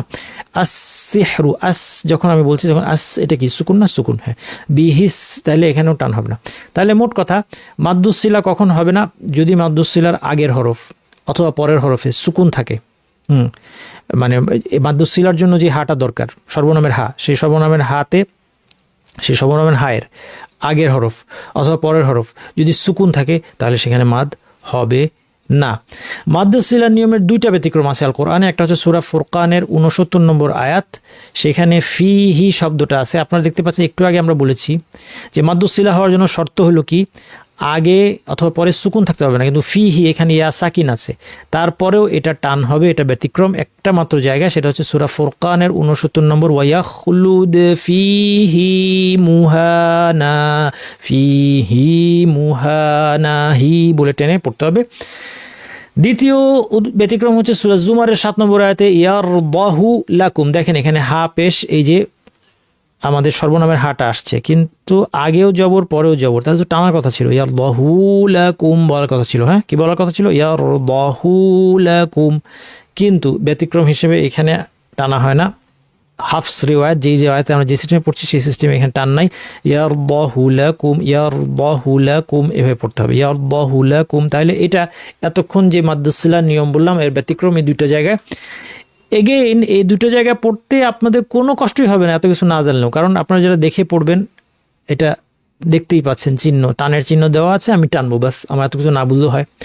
সাধারণ মানুষের জন্য কি কঠিন না? কঠিন না। আপনি চিহ্ন ফলো করেন, ফিহি মুহানা, ইয়ারদাহু, টান নাই, পরে কোনো ওয়াও নাই অথবা উল্টা পেশ নাই, তাহলে টানবো না, ইয়ারদাহু লাকুম। আচ্ছা, এই হলো গিয়ে আমাদের মাদ্দুসিলা সংক্রান্ত আলোচনা। আলহামদুলিল্লাহ, অনেক কিছু আলোচনা করলাম। আমার মতো যারা সাধারণ এখানে শ্রোতা আছেন, আপনাদের কাছে যদি খুব ঝামেলা মনে হয়, এক কথায় এগুলো হলো এক্সপার্টরা, যেখানে এখানে আপনাদের মধ্যে আমার মতো সাধারণ মানুষ বেশি, কিন্তু কিছু মানুষজন আছেন যারা এখানে টিচার অথবা টিচার হবেন ভবিষ্যতে ইনশাআল্লাহ, তাদের একটু বেশি জ্ঞান থাকা লাগবে, এই জন্য একটু বেশি কথা বললাম। তাহলে বাকিরা আমাকে মাফ করবেন, এত জটিল কথা আমরা বুঝতেছি না, কোনো অসুবিধা নাই। চিহ্ন ফলো করেন, আপনার চিহ্ন জানা আছে। টান কখন হয়? উল্টা পেশ থাকলে টান হয়, খাড়া জের থাকলে টান হয়, অথবা কোনো মুসাফে, আপনি যে মুসাফ পড়েন উল্টা পেশ না থাকবে, ওয়াও থাকতে পারে, ছোট্ট ওয়াও দেখলেও টানবো, ছোট্ট ইয়া দেখলেও বাড়তি টানবো। এইটুক মনে রাখলেই আর কিচ্ছু আপনার মনে রাখার দরকার নাই, আপনার তেলাওয়াত বিশুদ্ধ হবে ইনশাআল্লাহ। তাহলে ভয়ের কিছু নাই। চলেন এবার মাদ লাজিমের মধ্যে যাই। মাদ লাজিমের আলোচনা এটাও এরকম জটিল আলোচনা, কারণ টিচারদের জন্য আলোচনা। হ্যাঁ, আমার কোর্স কাদের জন্য? আমার কোর্স শিক্ষকদের জন্য এবং জনসাধারণের জন্য, তাহলে শিক্ষকদের জন্য তো একটু বেশি কথা বলতেই হবে, জনসাধারণ তাহলে এটা একটু ক্ষমা সুন্দর দৃষ্টিতে দেখবেন। হ্যাঁ, মাদ লাজিমের ক্ষেত্রেও তাই। মাদ লাজিম আপনি যদি করতে নাও পারেন কোনো ক্ষতি হবে না, কোরআনের অর্থ কোনো চেঞ্জ হবে না, কারণ এগুলো বর্ধিত মাদ। মনে রাখবেন, বর্ধিত বাড়তি মাদ যদি আপনি ছেড়ে দেন অর্থ পরিবর্তন হয় না। হ্যাঁ, গায়রিল মাগদুবি আলাইহিম ওয়ালাদ-দাল্লিন, এটা মাদ লাজিম, দল 3 আলিফ। কেউ যদি ছেড়ে দেয়, হ্যাঁ, কেউ গদ্যের মতো পারে গায়রিল মাগদুবি আলাইহিম ওয়ালাদ-দাল্লিন, কোনো অসুবিধা নেই, অর্থ পরিবর্তন হয় নাই। তাজবিদের নিয়মে তাজবিদের শিক্ষক তাকে হয়তো ভুল ধরবে, কিন্তু আল্লাহর কাছে তার কোনো গুনাহ হবে না, আল কোরআনের কোনো অর্থ পরিবর্তন হবে না, বড় কোনো ক্ষতি হবে না। কাজেই আমার এই সব আলোচনা যদি আপনাদের জটিল লাগে কোনো অসুবিধা নেই, এই মাদ লাজিম নিয়ে এখন একটু জটিল আলোচনা করব শিক্ষকদের জন্য, এটা করতে না পারলে কোনো ক্ষতি নেই। আসেন প্রথমেই আমরা একটা দেখি যে মাদ লাজিমের, আবার আগের স্ক্রিনে যদি যাই, মাদ লাজিম হয় যখন মাদ্দের হরফের পরে স্থায়ী সুকুন আসে। এর আগে মাদ আরিদ, লিন এগুলি দেখেছিলাম, সেখানে অস্থায়ী সুকুন ছিল, ওয়াকফের কারণে সুকুন। তাহলে মাদ লাজিম হচ্ছে যখন সুকুনটা স্থায়ী সুকুন হয়। স্থায়ী সুকুনের ক্ষেত্রে আমাদের মাদ লাজিমের প্রশ্ন আসতেছে। আচ্ছা, স্থায়ী সুকুনটা কি জিনিস? অস্থায়ী সুকুন আমরা বলেছিলাম যেটা থামার কারণে আসে, আর স্থায়ী সুকুন মানে হচ্ছে যে এখানে ওয়াকফান বা ওয়াসলান, ওয়াকফ করি বা না করি, থামি বা মিলিয়ে পড়ি, যাই করি, এখানে সবসময় সুকুন থাকবে, এটাকেই বলা হচ্ছে স্থায়ী সুকুন। এই স্থায়ী সুকুনটা দুইভাবে আসতে পারে, সুকুন আকারে অথবা তাসদিদ আকারে। সবসময় মনে রাখবেন যে তাসদিদের অর্ধেকটা হচ্ছে সুকুন, এটা আমরা দেখব। যেমন তাসদিদের সাথে যদি জবর থাকে তার কথার মানে হচ্ছে এর অর্ধেক সুকুন অর্ধেক জবর। তাসদিদের সাথে যদি জের থাকে তাহলে, যেমন শাররি, শাররি শব্দে তাসদিদের সাথে জের আসে, মানে কি শার, এটা সুকুন, তারপরে রি হচ্ছে জের, সুকুন জের। হ্যাঁ, তারপরে আপনার ধরেন পেশ, তাসদিদের সাথে পেশ মানে সুকুন এবং পেশ। তাহলে তাসদিদেরও প্রথম অংশটা সুকুন এবং এই সুকুনটা স্থায়ী সুকুন সবসময় থাকবে। কাজেই মোট কথা, মাদ্দের হরফ কয়টা হরফ? মাদ্দের 3টা, আলিফ, ওয়াও সাকিন পূর্বে পেশ, ইয়া সাকিন পূর্বে জের। এই 3টা হরফের পর যদি স্থায়ী সুকুন আসে, সেটা আবার দুইভাবে আসতে পারে, সুকুন আকারে অথবা তাসদিদ আকারে। তাহলে মাদ লাজিম হবে, এবং মাদ লাজিমের পরিমাণ হচ্ছে 3 আলিফ, বাধ্যতামূলক। বাধ্যতামূলক অর্থ হচ্ছে শরীয়তে বাধ্যতামূলক না, তাজবিদে বাধ্যতামূলক। হ্যাঁ, আমরা যখন বাধ্যতামূলক বলবো এটা হচ্ছে তাজবিদের নিয়ম অনুযায়ী, নতুবা শরীয়তে এটা ওয়াজিব বা ফরজ এরকম না। চলুন আমরা যেমন প্রথমে এই প্রথম যে 2টা শব্দ দেখেন, আবাবিলা, আল আনা, এখানে অস্থায়ী আর স্থায়ী সুকুনের পার্থক্য আপনাদেরকে দেখিয়েছি। আবাবিলা শব্দে আমরা যদি থামি, এখানে আসলে লামের উপর জবর ছিল, থামার কারণে আমি সুকুন দিয়ে থামলাম, আবাবিল। এই সুকুনটাকে আমরা বলছি অস্থায়ী সুকুন, কারণ শুধুমাত্র ওয়াকফের ক্ষেত্রে এটা আসছে। আর দ্বিতীয় যেটা শব্দ আল আনা, এই শব্দটা এখানে লামের উপর সুকুন আছে, মাদ্দের হরফের পরে সুকুনটা, এই সুকুনটা স্থায়ী সুকুন, কারণ এখানে আপনার থামারই কোনো জায়গা নেই, অতএব আপনাকে সবসময় এখানে সুকুন দিয়ে পড়তে হবে। কেউ যদি থেমেও যায় তাও সুকুনই বলবে, যদি মিলিয়েও পড়ে তাও সুকুনই বলবে, তার মানে এটা স্থায়ী সুকুন। এই জন্য এই আবাবিলকে 3 আলিফ করা অপশনাল, আল আনা এটাকে 3 আলিফ করা মাস্ট। এই জন্য এটা মাদ আরিদুল সুকুন, এটার নাম মাদ লাজিম। এই মাদ আরিদুল সুকুন 1 2 3 আলিফ 3 ভাবে করা যায়, কিন্তু মাদ লাজিমটা যেহেতু স্থায়ী সুকুন আসছে, মাদ লাজিম হয়ে গেছে, এই জন্য 3 আলিফ টানতেই হবে। দ্বিতীয় আরেকটা উদাহরণ দেখেন, ওয়ালাদ-দাল্লিন, এই যে আলিফটা, আলিফের পর লামে তাসদিদ আছে, তাসদিদ মানে যে সুকুন আমরা একটু আগে বললাম, এটা আমরা এখানে ভেঙে দেখাচ্ছি। ওয়ালাদ-দাল্লিন, আমি যদি এই লামের উপর তাসদিদ জেরটাকে ভেঙে লিখি, তার মানে 2টা লাম লিখবো, একটা সুকুন একটা জের, এটাকেই তাসদিদ দিয়ে জের দিয়ে লেখা হয়। তাহলে আপনারা দেখতে পাচ্ছেন যে এখানেও আলিফের পরে সুকুন আসছে এবং সুকুনটা স্থায়ী। কেন? কারণ এখানে থামার কোনো সুযোগই নাই। আর কেউ যদি মানে নিয়ম ভেঙেও থামে, ওয়ালাদ-দাল, তাকে সুকুন দিয়ে থামতে হবে। তাহলে এই সুকুনটা থামলেও সুকুন, না থামলেও সুকুন, এটা স্থায়ী সুকুন, কাজে এটাও 3 আলিফ হবে, মাদ লাজিম। আচ্ছা, আরেক ধরনের মাদ লাজিম হয় যেটা নিয়ে আমাদের আজকে বাকি আলোচনা, সেটা হচ্ছে যে সূরা আল কোরআনের 29টা সূরার শুরুতে বিচ্ছিন্ন কিছু হরফ আছে, যেমন আলিফ লাম মিম, কফ, হা মিম। এই যে বিচ্ছিন্ন হরফগুলো, এই বিচ্ছিন্ন হরফ আছে 14টা। এর মধ্যে 7টা হরফ আছে যেগুলোতে মাদ লাজিম হয়। এই 7টা হরফ কীরকম? এই 7টা হরফ হচ্ছে সুলাসি, আরবিতে বলে সুলাসি, মানে এই হরফগুলো 3টা অক্ষর দিয়ে গঠিত। কীরকম? যেমন আলিফ লাম মিম, এই হরফগুলো আসলে আমরা যখন তেলাওয়াত করি, আলিফ লাম মিম যখন তেলাওয়াত করি, আমরা কিন্তু হরফটা পড়ি না, হরফের নামটা পড়ি। এটা হচ্ছে 1 নম্বর কথা।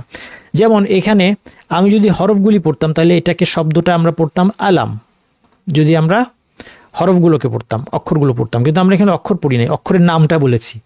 আলিফ, দ্বিতীয় অক্ষরের নাম লাম, তৃতীয় অক্ষরের নাম মিম। তাহলে এখানে একটা জিনিস দেখেন যে আলিফ বানানে 3টা অক্ষর, জবর জের লাস্টে সুকুন। লাম বানানে 3টা অক্ষর, মাঝখানে মাদ্দের হরফ, শেষে সুকুন। মিম বানানে 3টা অক্ষর, মাঝখানে মাদ্দের হরফ, মানে ইয়া, মাদ্দের ইয়া, ইয়া সাকিন পূর্বে জের, লাস্টে সুকুন। তাহলে দেখতে পাচ্ছেন যে লামকে বানান করে পড়তে গিয়ে মাদ্দের হরফের পরে সুকুন আসছে, মিমকে বানান করে পড়তে গিয়ে মাদ্দের ইয়া এর পরে সুকুন আসছে। তাহলে মাদ্দের হরফের সুকুন আসলে, এবং এই সুকুনটা কি স্থায়ী না অস্থায়ী? এটা স্থায়ী, কারণ এটা সবসময় মিলিয়ে পড়েন, আর না মিলিয়ে এখানে থামেন বা না থামেন, সবসময় সুকুন থাকবে, এই জন্য এটাও মাদ লাজিম হবে। তাহলে লাম, আমাকে আল আনা যেভাবে পড়েছিলাম, লিন যেভাবে পড়েছিলাম 3 আলিফ টেনে, সেভাবে লাম 3 আলিফ টেনে পড়তে হবে, মিম 3 আলিফ টেনে পড়তে হবে। তাহলে এটা আরেক ধরনের মাদ লাজিম, যেটা আল কোরআনের 29টা সূরার শুরুতে যে বিচ্ছিন্ন হরফগুলো পাওয়া যায়, সেই হরফগুলো, বিচ্ছিন্ন হরফগুলোর মধ্যে কোনো কোনো হরফের মধ্যে উচ্চারণের সময় এই মাদটা হয়। সেই হরফগুলো কি আমরা দেখব, তার আগে আমরা এগুলো আরও কিছু উদাহরণ দেখি জিনিসটাকে সহজ করার জন্য। যেমন কফ, একটা সূরা শুরুতে আছে কফ। আমরা এখানে মাদ হবে কি হবে না, মাদ লাজিম হবে কি হবে না বোঝার জন্য প্রথমেই যেটা করতে হবে, আমরা অক্ষরটা তো পড়বো না, ওটাকে বানান করে পড়বো। কফকে বানান করলে কি আসে? কফ আলিফ ফা সাকিন। তাহলে দেখতেই পাচ্ছেন মাঝখানে মাদ্দের হরফ চলে আসছে এবং লাস্টে সুকুন আসছে। তাহলে এটা মাদ লাজিম করতে হবে, কারণ মাদ্দের হরফের পরে স্থায়ী সুকুন আসছে। আমরা 3 আলিফ টেনে আমাদেরকে পড়তে হবে কফ, 3 আলিফ টেনে কফ পড়বো। এবং একটা জিনিস খেয়াল রাখবেন যে এই যে ফাটা যখন আমি পড়বো, ফায়ের সিফাতগুলো আমাকে রক্ষা করতে হবে, অর্থাৎ প্রচুর আওয়াজ বাতাস জারি থাকবে, ফ্যাস ফ্যাসে আওয়াজ হবে। আমরা বলবো কফ, শেষে ফায়ের আওয়াজটা স্পষ্ট করে আমরা বলবো। যদি মাইকে শোনা না গিয়ে থাকে তাহলে মাইকের ফিল্টারের কারণে এটা ফিল্টার্ড হয়ে গিয়েছে, কিন্তু নতুবা এখানে বাতাস এবং আওয়াজ থাকবে। দ্বিতীয় উদাহরণটা দেখেন, এখানে আমাদের ইয়াসিন আছে। এই 2টা অক্ষর ইয়া এবং সিন, এই 2টার নাম আমরা পড়ব। 2টার নামের বানান কিন্তু আলাদা। ইয়া বলতে গেলে শুধু ইয়া এবং তারপর একটা আলিফ পড়তে হয়, তাহলে এটাকে 1 আলিফ টানতে হবে। কিন্তু সিন বলতে গেলে 3টা অক্ষর লাগে, সিন ইয়া নুন, এবং মাঝখানে একটা ইয়াটা মাদ্দের ইয়া, কারণ আগে জের আছে, আর লাস্টে নুন সাকিন। তাহলে মাদ্দের ইয়ার পরে স্থায়ী সুকুন আসলো, কাজে এটা আমরা 3 আলিফ টানবো। সেই জন্য ইয়াসিন পড়ার সময় আমরা ইয়া 1 আলিফ বলবো, বেশি না। অনেকে সুর করতে গিয়ে ইয়া অনেক দূর বলে ফেলেন, এটা ভুল, তাজবিদের হিসাবে এটা ভুল। আমাদেরকে ইয়া 1 আলিফ বলতে হবে, ইয়াসিন, সিন, এইভাবে করে আমাদের 3 আলিফ টেনে এটা পড়তে হবে। তাহলে সিন অক্ষরটাও এরকম। এই উদাহরণটা দেখেন, অনেকগুলো সূরার শুরুতে হা মিম আছে।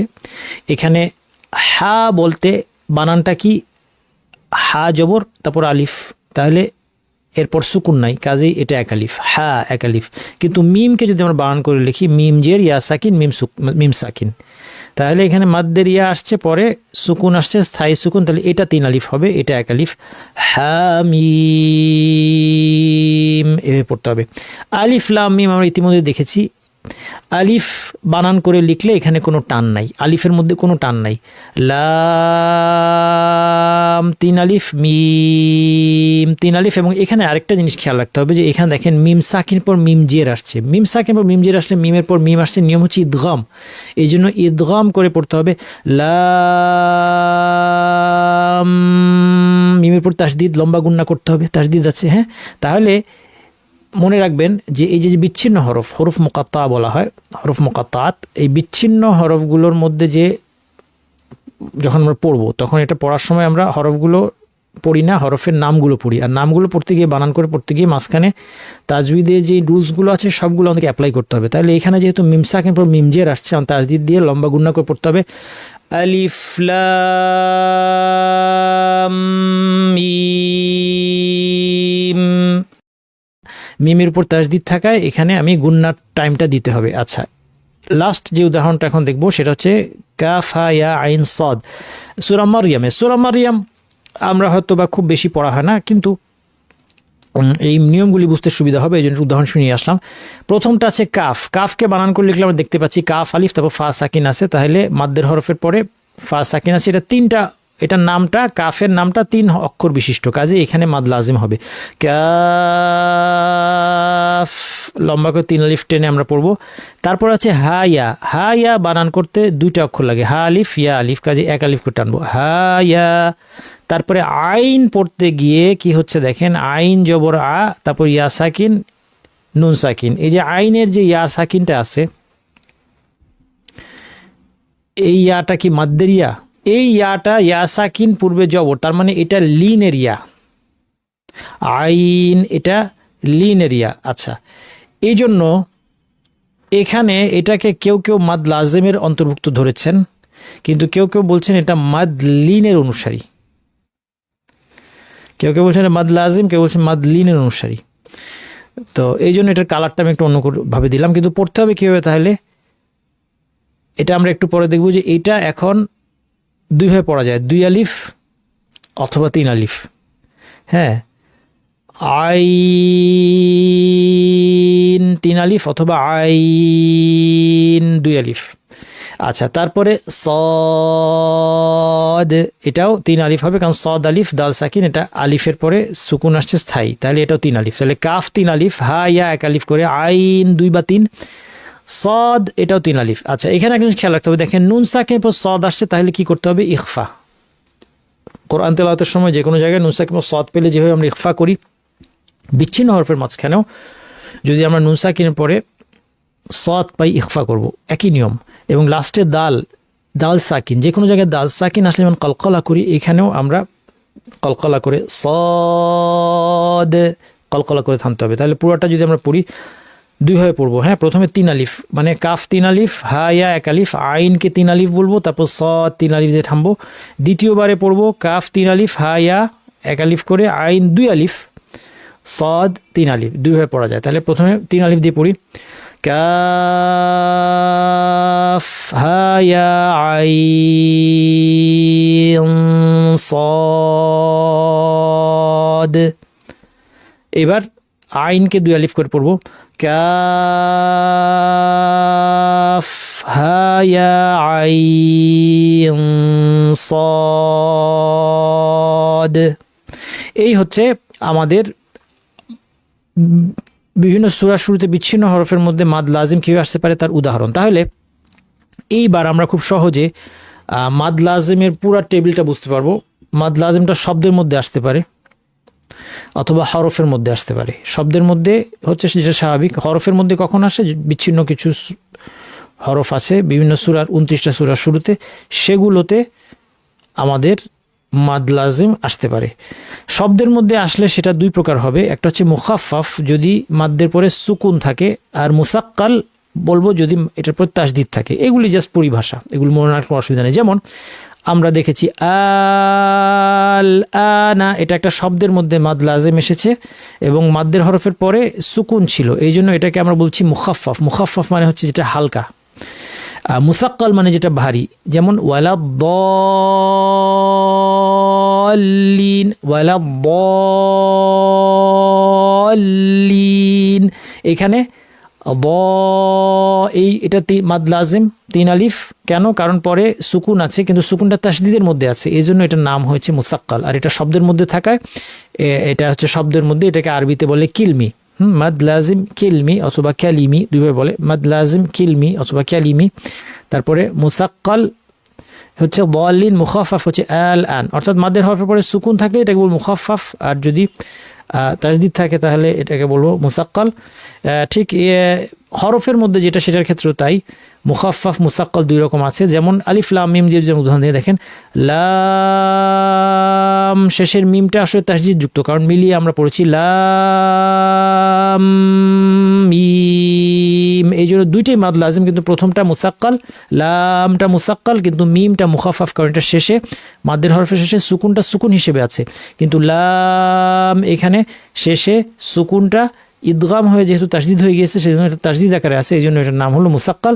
হরফের মধ্যে থাকার কারণে এই মাদ লাজিমের নাম হচ্ছে মাদ লাজিম হারফি। আরবিতে যদি কেউ আপনার মনে রাখতে চান, মাদ লাজিম এটা বলেছিলাম কিলমি অথবা ক্যালিমি, আর এটা হচ্ছে মাদ লাজিম হারফি।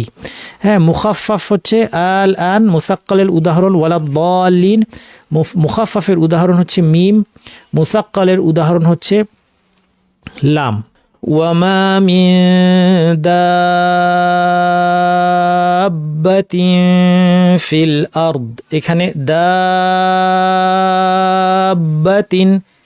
এই মাদটা মাদ লাজিম এবং শব্দের মধ্যে আসছে, বুঝতেই পারছেন, কারণ এটা সূরা শুরুতে বিচ্ছিন্ন হরফ না। এটা কি মুখাফফাফ নাকি মুসাক্কাল? তাহলে দাব্বাহ যেহেতু বায়ের উপর তাসদিদ আছে সেই জন্য এটা হচ্ছে কিলমি মুসাক্কাল। হ্যাঁ, কিলমি না বললেও হবে, শব্দের মধ্যে থাকে কিলমি আর এটা মুসাক্কাল। আচ্ছা, নুন ওয়াল কলম, এখানে নুন ওয়াল কলম, নুন প্রথমটা এটা হচ্ছে মাদ লাজিম হারফি, এটা কি মুখাফফাফ না মুসাক্কাল? এটা মুখাফফাফ, কারণ নুন সুকুন হিসেবে আছে লাস্টে, ওয়াল কালাম ওয়াও জবর, এখানে কোনো তাসদিদ নাই, নুন ওয়াল কালাম, তাহলে এটা মাদ লাজিম হারফি, যেহেতু হরফের মধ্যে মানে বিচ্ছিন্ন হরফের মধ্যে আছে, এবং মুখাফফাফ কারণ শেষে সুকুন আছে, তাসদিদ নাই। আমরা বুঝতে পেরেছি আশা করি। এটা আমাদের আরেক ধরনের চার্ট, একই জিনিস আরেকভাবে দেখানো আছে, এটা আর এক্সপ্লেন করা দরকার নাই। শব্দের মধ্যে মাদ লাজিম যেমন আল আন, এটা হচ্ছে মুখাফফাফ, ওয়ালাদ-দাল্লিন এটা হচ্ছে মুসাক্কাল, কারণ মাদের হরফের পরে যে সুকুনটা এটা তাসদিদের মধ্যে আছে। তেমনি আলিফ লাম মিম লাম এটা হচ্ছে মাদ লাজিম হারফি মুসাক্কাল, কারণ মাদের হরফের পরে যে সুকুনটা আছে তাসদিদের মধ্যে আছে, মিমে মাদ্দে লাজিম সুকুনটা সুকুন হিসেবে আছে, তাসদিদ হিসেবে নাই, তাহলে এটা হচ্ছে মুখাফফাফ। এটা হচ্ছে শব্দের মধ্যে মাদ লাজিম কিলমি বা ক্যালিমি, আর এটা হচ্ছে মাদ লাজিম হারফি। আচ্ছা, এইবারে আমরা ফাইনাল, এটা আমাদের ফাইনাল কথা, বিচ্ছিন্ন হরফগুলো সম্পর্কে এখন একটা কম্প্রিহেন্সিভ কথা বলবো। 29টা সূরার শুরুতে যে 14টা বিচ্ছিন্ন হরফ পাওয়া যায় যেখানে মাদ লাজিম থাকতে পারে, থাকবেই এমন না, সেই বিচ্ছিন্ন হরফ 14টা মনে রাখার ফর্মুলা হচ্ছে এটা, নাসসুন হাকিমুন কাতআন লাহু সিররুন, এখানে 14টা আছে, নুন সাদ হা কাফ ইয়া মিম কাফ তা আইন আলিফ লাম হা সিন র, এই 14টা অক্ষর বিচ্ছিন্ন হরফের মধ্যে পাওয়া যাবে। এর বাইরে কোনো অক্ষর কোনো সূরার শুরুতে বিচ্ছিন্ন হরফ হিসেবে আসে নাই। যেমন জিম একটা হরফ, কিন্তু জিম কোনো সূরার শুরুতে বিচ্ছিন্ন হরফ হিসেবে পাওয়া যায় না, কিন্তু বাকি সবগুলো পাওয়া যায়। গেল। এখন এই 14টা হরফের সবগুলোই কি মাদ লাজিম? না, এর মধ্যে একটা আছে মাদবিহীন, সেটা হচ্ছে আলিফ, এটা আমরা দেখেছি। আলিফের মধ্যে কোনো মাদ নাই। এক আলিফ টান হয় 5টা হরফে, সেটা হচ্ছে হা ইয়া ত হা র, এই 5টা হরফে এক আলিফ টান হয়। হা যেমন হা মিম, ইয়া যেমন ইয়া সিন, ত যেমন ত সিন, হা যেমন কাফ হা ইয়া আইন হা, র যেমন আলিফ লাম র, এই সবগুলো এক আলিফ, 5টা এক আলিফ। তাইলে এই 5টাকে মনে রাখার একটা সহজ ফর্মুলা হচ্ছে হাইয়ুন তহুর। হাইয়ুন তহুরের মধ্যে 5টা হরফ আছে, এই 5টা হরফ যদি কোনো সূরার শুরুতে বিচ্ছিন্ন হরফ আকারে আসে এটা এক আলিফ টান হবে। মাদ লাজিম যেটা হবে 3 আলিফ, এরকম হরফ আছে 7টা। মনে রাখার ফর্মুলা সানাকুসসু লাকুম, সিন নুন কাফ সাদ লাম কাফ মিম। যেমন সিন কোথায় আছে একটু আগে দেখেছি, ইয়াসিন 3 আলিফ, নুন 3 আলিফ এক জায়গাতেই আছে, কফ একটা সূরাতেই আছে 3 আলিফ, সদ আছে, হ্যাঁ সদ সূরা সদের শুরুতে আছে, অথবা আলিফ লাম মিম সাদ, সূরা আরাফের শুরুতে আছে। এরপরে লাম আছে অনেকগুলো, তারপরে কাফ আছে, কাফ হা ইয়া আইন সাদ, এখানে মিম আছে, মিমও আমরা দেখেছি। এগুলো সব হচ্ছে মাদ লাজিম হবে, 3 আলিফ হবে, এই 7টা হরফ। সানাকুসু লাকুম, আইনের ক্ষেত্রে আইন হচ্ছে 2 বা 3 আলিফ হতে পারে। সেই জন্য আলেমগণ এটাতে যেটা বললাম মতভেদ করেছেন, কেউ কেউ এটাকে মাদ লাজিমের মধ্যে ঢুকিয়ে দিয়েছেন, এই 7টার দলে ঢুকিয়ে দিয়েছেন। এটা পারিভাষিক ব্যাপার, এটা খুব বড় কিছু না। কেউ কেউ বলেছেন যে না, এটা আমরা মাদ্দে লাজিমের মধ্যে ঢুকাবো না, কারণ এটা যেহেতু 2 আলিফ বা 3 আলিফ হয়, এবং কোনো কোনো রেওয়ায়তে 1 আলিফও হয়, আমাদের রেওয়ায়তে হয় না, কিন্তু কোনো কোনো রেওয়ায়তে 1 আলিফও হয়, কাজে এটা দেখা যাচ্ছে মাদ্দে লিনের মতোই। এই কারণে তারা বলছেন যে এটাকে আমরা মাদ লাজিমের মধ্যে ঢুকাবো না, এটা আলাদা রাখবো এবং এটাকে বলবো এটা মাদ লিনের অনুসারী। এই হচ্ছে কথা। লাস্টের যে 2টা উদাহরণ, এটা হচ্ছে আইন যে 2 জায়গায় আছে, এই আইনটা মাত্র 2 জায়গায় আছে, কাফ হা ইয়া আইন সাদ, এটা আমরা ইতিমধ্যে দেখেছি। লাস্ট আরেকটা দেখবো, হামিম আইন সিন কফ, সূরা শুরুতে, এখানেও আইনটা আছে এবং সেটা 2 বা 3 আলিফ হতে পারে। প্রথমে 3 আলিফ, তারপর 2 আলিফ দেখে আমাদের শেষ। হামিম আইন সিন কফ। এখানে খেয়াল করতে হবে আমাদের, আইন বলার পর নুন সাকিন পর সিন আসছে, ইখফা করতে হবে। সিন, এখানে নুন সাকিন কফ আসছে, মোটে ইখফা করতে হবে। এগুলো খেয়াল করে পড়তে হবে। তাহলে প্রথমবার আমরা পড়লাম 3 আলিফ দিয়ে, তাই না? এবার 2 আলিফ দিয়ে পড়ি, হামিম আইন সিন কফ। আলহামদুলিল্লাহিল্লাযী বিনি'মাতিহি তাতিম্মুস সালিহাত। এই আলোচনার মধ্য দিয়ে আমাদের মাদ সংক্রান্ত আলোচনা শেষ হয়ে গিয়েছে। আলহামদুলিল্লাহ, আল্লাহ সুবহানাহু ওয়া তাআলা যেন আমাদের কাছ থেকে আমাদের এই আলোচনাটা কবুল করেন। আজকে আমাদের আলোচনা এতটুকুই, এর মাধ্যমে মাদের আলোচনা শেষ করলাম। আলহামদুলিল্লাহ, আল্লাহ সুবহানাহু ওয়া তাআলা যেন আমাদের বলা, শোনা এবং শেখা এবং শেখানোর প্রচেষ্টা এই সব কিছুকে এবং তিলাওয়াতকে কবুল করেন। সুবহানাকাল্লাহুম্মা ওয়া বিহামদিকা আশহাদু আল্লা ইলাহা ইল্লা আনতা আস্তাগফিরুকা ওয়া আতুবু ইলাইক।